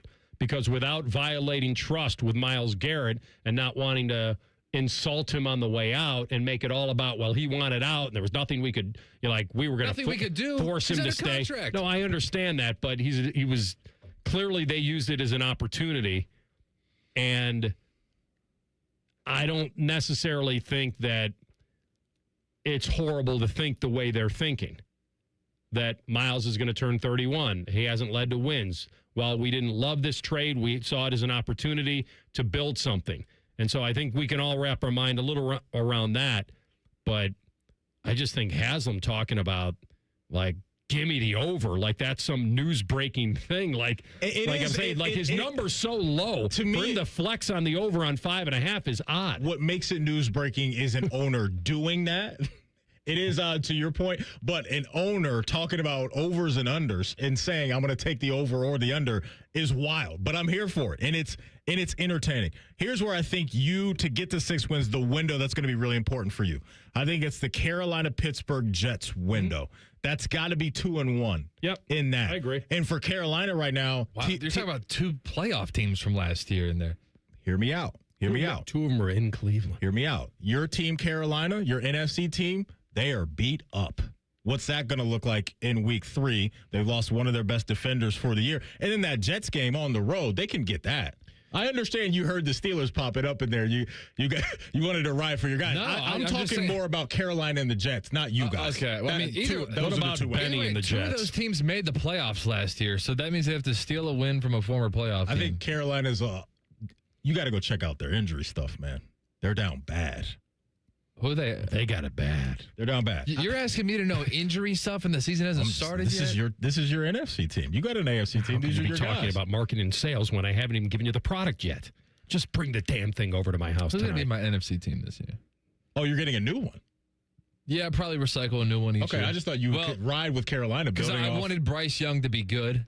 Yeah. And I feel like I got that. Okay. So now I don't. Yeah, you got to adopt it. I'm going to do that with you this year. AR, you should adopt an AFC team. Well, yours is the Bills, so we already know. You know what? Oh, an AFC team? That's your adopted AFC team, right? The 100%. Bills? Okay. Can I adopt Washington this year? I would adopt the Raiders for gear. Yeah. Okay. You just want to run. The guy that loves Raiders and Vikings, big Latavius Murray guy. I would adopt for gear and the colors. Give me the Raiders. For a little bit of uni and team, give me the Chargers. Okay. And if I'm going all like sympathetic, like get them one time, it would be Buffalo. It's Buffalo. Okay. Yeah. So Buffalo's pulling at your heartstrings is what you're saying. Their story pulls at your heartstrings. It used to. Just having like one of the years best ago. quarterbacks in the league and winning a whole bunch of games and all that It's stuff. kind of more old school than that. It's more like Marv Levy and Jim Kelly. It's the Super Bowl It's run. that. It's You want that them one. to check that box. Yeah. That's what you want. Okay. I don't know. I mean, I certainly didn't love it when they were losing to Dallas and all that, but you're telling me this is an adopted team. It's fair. It's not a first love. I would adopt them. If you told me that I couldn't have the Vikes anymore. Oh, wait a minute. And I had to trade them for a team in the NFC. Okay. Detroit? It's odd that I would probably lean that way. Staying in the division, I've kind of been that would be too hard to do, though. Yeah. So I think they missed their window. Oh, you think they're cooked? Detroit? I'm worried about tough division, but their offense should be elite. I still think their offense will be elite. Yeah. I think for uni and colors, if I played the same game, I'd probably go Saints. It's not bad. And I think they're on the rise. I think you're talking about a team that's starting to figure some things out. I think that's I think both you guys made good calls. Washington's your NFC team this year? No. Nope. You're moving off that. The chip's on my shoulder, baby. You're a Baker. Yep, Tampa, let's go. You see what he's doing, AR. He wants it to come full circle. He's going to ride with Baker now. And then hopefully when he gets to the where did you get that from? You. That's right. It was a great idea. I learned it from watching you, Dad. It was a great idea. Now, get these drugs. The franchise tag's going to ruin everything there. But or the transition tag. That'd be cheaper. Oh, well, if they can do that too. Sure. Whichever one works for them. AR's mindset. How much money can we save? If he's eligible. I'm hoping he doesn't get tagged, fellas. But of course not. He wanted to play it out and then pick where he wants to go. But I'm with you. I think he is. I think we're all on the same page when it comes to that. I would not understand at all them letting him go to free agency because I don't think they're going to be bad enough either to get somebody in the next draft. Yeah. That's why I don't really understand the game that they're playing. The game they're playing is they don't trust him. What's not the trust? You have a good quarterback that's going to lead you to the playoffs? I got it. What am I not understanding? Think they trust moving forward completely. I don't know. They've got him for this year. Okay. Although if he plays great, the price only goes up. Yeah, no, it looks like they're walking. It looks like they're walking him to letting him go, tag or a tag. Yeah, I think that's. But they'd still have to pay him $50 million. Yeah, I don't know, man. But maybe they like the pay as you go, 1 year, no big commitment, not 2-3 years, because they were the 2-year contract apparently they offered him was on top of this year, correct? So they'd have him for 3 more this year and 2 more. If he was if he was 35 right now, I would understand their hesitation. He's 31. And you don't have an answer. Mm-hmm. You don't have an answer. It's not like, hey, they drafted a quarterback in the first round 3 years ago, and he's been waiting his time, and now they want to push Baker out the door for him. Then I'd be like, okay, then you got to see what you got. They must not view him as a franchise guy. Let's call it for what it is. That's unbelievable. They don't. They view him as a very good competitive quarterback in the NFL. What's the old saying? Beggars can't be choosers, whatever that is. Like, I don't think they're in a situation to be this dug in. And or they're going the other way, which is that they prefer that they're kind of retooling on the fly. So you like what they're doing with Baker? No, I don't love it either way. Okay. If I could get him at the right number, I think that's what they tried to do. I think Baker's asking for the world, and they don't want to pay that. You think he's worth $55 million? Yeah, I do. I do. I don't know. I guess it's market value, right? Yeah. He's worth it because of what the market says. But I also think he's earned it. I think he's earned it. I really do. Down there. And you don't over the last 3 years. Like, I think this should have been done. Second half of last season was scary. But he was injured. Yeah. He was injured. His guys were injured too. You know what I'm saying? Like, I don't know. They lost to Quinn Ewers. I wasn't a Baker. Listen, Matty, he had the same beef with Cleveland. I played hurt. I gave my body for you guys, and all you did is throw me in the trash. Like it seems like this follows him. It does, but to me, what's followed him to Tampa is team success too. And I think that's what this is all about, is finding a quarterback and hoping that team success comes along with it. This year will be very interesting for him. Yeah. Because now the pressure's on. He's decided to bet on himself again. And he told him, I'm not talking any more about it. So it's done. All right, we'll come back and tell the truth. Rothman and Ice and the Fan. The only workplace in America to participate in the Doorknob Fart Game. And we also play office basketball and sometimes do radio. The Fan, Ohio sports destination. Looking to launch a career in the skilled trades but don't know where to begin? Part-time service in the Ohio Army National Guard can help. You can kickstart your career by enlisting in one of our many trades-based jobs. Get paid to learn these skills and gain on-the-job training when you report to your unit 1 weekend a month or 2 weeks in the summer. To learn how the Guard can pay for your civilian trade certification, visit nationalguard.com/OH. Sponsored by the Ohio Army National Guard in coordination with the Ohio Association of Broadcasters and this station. I'm Ultima Morgan of Morgan & Morgan. Every time one of my children started driving, it was terrifying. I am quite aware of the dangers being on the road. Thousands of accidents happen across the country. We see it every day. These families' lives will be changed in an instant. We fight for these families as if they were our own. We've become America's largest injury law firm by winning cases just like these. If you've been injured in a car accident, call us. Injured? Dial pound law. Morgan & Morgan, Ohio office located at 600 Vine Street, Cincinnati. Prior results do not guarantee a similar outcome. How many of you have had your garage floor done? I'll wait for the answer. Yeah, that's enough.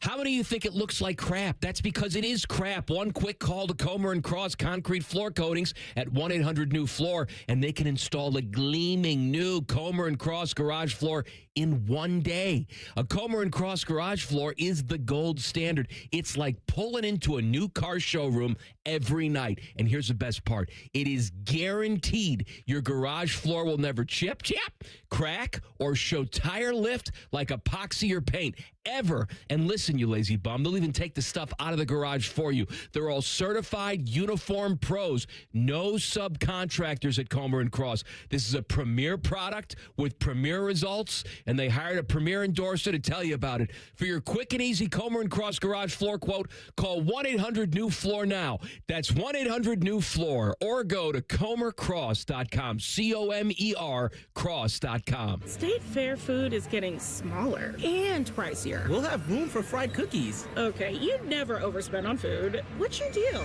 What's his deal? He went to Metro and got $450 in value on the new Samsung Galaxy A37 5G for free and no activation fees. Free phone? Oh, sign me up. Get that more for your money feeling. Only on Metro by T-Mobile. Bring your number and activate $40 period plan. $450 based on device discount, waived activation fee. Not available if with Metro T-Mobile in the past 180 days.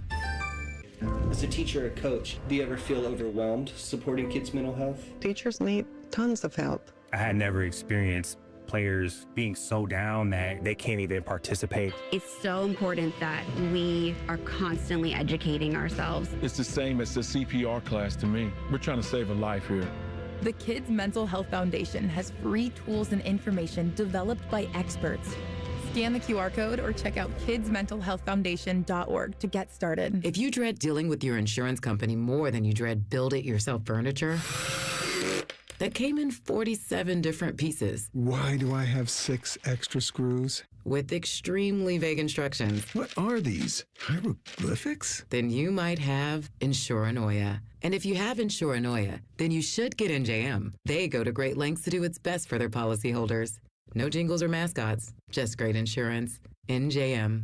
Insurance underwritten by NJM Insurance Company and its subsidiaries. When it comes to your roofing, siding, or gutter needs, call Newman Roofing. 614-NEW-ROOF. NewmanRoofing.com. After my accident, people warned me to slow down. I said, I don't know how. Thanks to my VA care team, I haven't. At VA, we're using technology to help veterans recover faster and live their lives to the fullest. Learn more at vacareers.va.gov/PSA. Buckeye Replay this summer takes you back to some of the greatest comebacks in Ohio State football history. Greg Fry and the Buckeyes are at Iowa in that 1990 thriller. Hear Buckeye Replay this Saturday at 1 p.m. on The Fan. The Fan Poll is sponsored by JT's Pizza and Pub, home of award-winning pizza and $2 tall boys. All day, every day. Tell the truth with Rothman and Ice. Sponsored by McDaniel GM Superstore. Driving excellence since 1916. Chevrolet. Together, let's drive. All right, TLC, take us home. Sure thing. So we had some news break during the show that Ohio State, listen to me, 3, 2, 1, that Notre Dame and USC will be renewing their rivalry, which went temporarily dormant.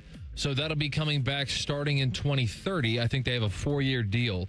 So I guess it was temporarily gone. Now it's temporarily back. So Notre Dame USC is back. And part of the reason that that rivalry can come back is because Indiana canceled its home and home with Notre Dame. That was going to be in that time frame. So Notre Dame pivoted elsewhere. And so the news kind of broke simultaneously that Notre Dame and USC is back because Notre Dame versus Indiana is gone. I wonder why Indiana bailed out of that. You guys looking down at Notre Dame? You guys win one natty over there? You started looking down had on people? Sean McDonough calling it. It would have been great. Well, here's perhaps the reason why. Because I can let you know all of Indiana's future non-conference opponents that they currently have scheduled. Not good, are they? So, obviously, the Big Ten plays 9 conference games. So 75% of Indiana's schedule every year is going to be Big Ten games. But here's who we have for potential non-conference games. Well, not potential non-conference games. These are scheduled non-conference games. I will list you all of the opponents that they have moving forward. This will cross between this year all the way through 2032. North Texas, Howard, Western Kentucky twice, Kennesaw State, Indiana State twice, UMass, Austin Peay, Eastern Michigan, Miami, Ohio, Ball State, Eastern Illinois, Delaware, and UConn. Those are all of the teams that Indiana will be playing in the non-conference. So clearly their style is going to be, let's just compile as many wins as we can. And if the playoffs expand, that's going to be great for them. So, you know, why? And I actually agree with this. It's terrible for the sake of television watching, but Indiana is basically saying, hey, if 9-3 is going to be the bar to get into the playoffs, let's just scratch off 33% of those wins as easily as possible. Hypocritical. He's the one that said the SEC was crying, and here, like, I got to call it for what it is. Like, that's not one Power 4 conference opponent. Like, it's or one Power 4 team. I don't. Listen, here's what you can't argue with. His recipe is working. And so if he feels that before a 9-game tough, rough and tough and tumbled Big Ten season, I don't need to challenge my guys and physically tax them, and then this is the recipe. But I think you can't have that, and on the other side, just start slinging at other people. Yeah, that's all. I wonder, I don't know how ironclad these deals are when it comes to these contracts with these opponents and all of that. I have to imagine there's going to be some other opportunities for Indiana to lock in with other Big Ten programs now, right? Just based off of they're a bit of a needle mover and the Cignetti effect and all that. I wonder if they're going to keep this all the way out, or is it like, hey, you know, North Texas, whoever, here's the money, we're going to go play Alabama. I don't know. I think for the next handful of years, they're pretty set. And he's not, this isn't anything that he hasn't had a hand in. Like, I think he's had the only one he didn't have a hand in is Louisville. Is canceling that one. That was done before he was there. But other than that. Were all of these signed off by him? Like, when he got there, were these done prior to Cignetti getting to Indiana? I don't know every single one of them, but I know for a fact he had his hand in a lot of the future schedule. Because I think he believes in this philosophy. So it's weird that he would talk so tough about the SEC crying about their cannibalizing each other and then take the easy way out in the non-conference. But this is about racking up wins and making sure you win the right ones. And like you say, if it gets him in and gets him in the tournament, that's all that matters. But he's going to go his first 6 years in Bloomington without facing a single Power 4 team outside of the Big Ten. It's just, I think you need to just probably shut up and win. Like, at that point, honestly. Which he's not going to do. But, I mean, they were originally set to play Virginia in a few years. That was a home and home. That got canceled. By the way, they had to buy him out. It's not like you just call up and say, hey. That's what I'm saying. Like, some of these teams, that's why I brought that up. Could they do that with some of these teams down the road if they want to beef up their schedule? I don't think they want to. I don't think this was an accident. I think outside of Louisville, this was not an accident. This was strategic. All the people that was rooting on me to fail, at the end of the day, they got to wake up tomorrow and have the same life that they had before they woke up today. I didn't mean to click a repeat, so I'll click this one instead. I don't really need your help. I just wanted to let you know that I'm going to win the $1 million. I hope to be that confident one day. So the Golics apparently brought back their ESPN radio show, so senior and junior. And Bobby Burak, who works for Outkick, questions, is Mike Golick Sr. on the Mount Rushmore of sports radio? Mike Francesa, Jim Rome, and Colin Cowherd are the top three. Golick versus Mad Dog for the fourth spot, I'd say. Both are ahead of Dan Patrick. So aside from Francesa, Rome, Cowherd, who would be the fourth head on the Mount Rushmore? You're looking at him. His name's Anthony Rothman. Anthony. Okay, you guys His need to name just is Anthony stay bleeping Rothman. Stay on target. What do you mean? Stay within. You're on that Mount Rushmore. Right, we're offering the best possible stuff within this price range. Let's keep it where it is. So we had Mad Dog Russo, Rome, Cowherd, and Golick. Is that what he said? Francesa, not Mad Dog. So I can't tell you whether I really listened to Mike and the Mad Dog on the Fan. I didn't. I'm sure it was iconic, and Russo's the one that kind of went into the stratosphere with a lot of stuff he did. Oh, yeah. He's got his own kind of serious deal and everything. But the fact that Rome has done this for so long with that style and is incredibly impressive. But, I mean, maybe you'd have to just throw Chris Russo and Mike Francesa in together, and that would take up two of the spots. Yeah, I think I would lean more towards Golick just because that's what I consumed a lot of. Like, mad respect for the Mad Dog and what he's built, right? But I didn't consume a lot of New York radio growing up. I did consume a lot of Golick and Golick. So I'll give my vote to him. I look over, there's a crank right in my face. Larry Brown. There's tell the truth. I told him I didn't have that story, but I told him about my Larry Brown story at Kansas. We got to go. Before we leave, you miss anything from our show, wherever you get your podcast, just type in Rothman and Ice. Everything we do from noon to 3, we'll be waiting there for you. Common Man and Timmy coming up next. I'll take you to 6 o'clock. Don't move. Outstanding to have you guys along to start the week. We're back tomorrow at noon. Rothman and Ice and the Fan. Big Voice Guy here to remind you that you're listening to The Fan, Ohio sports destination. Okay,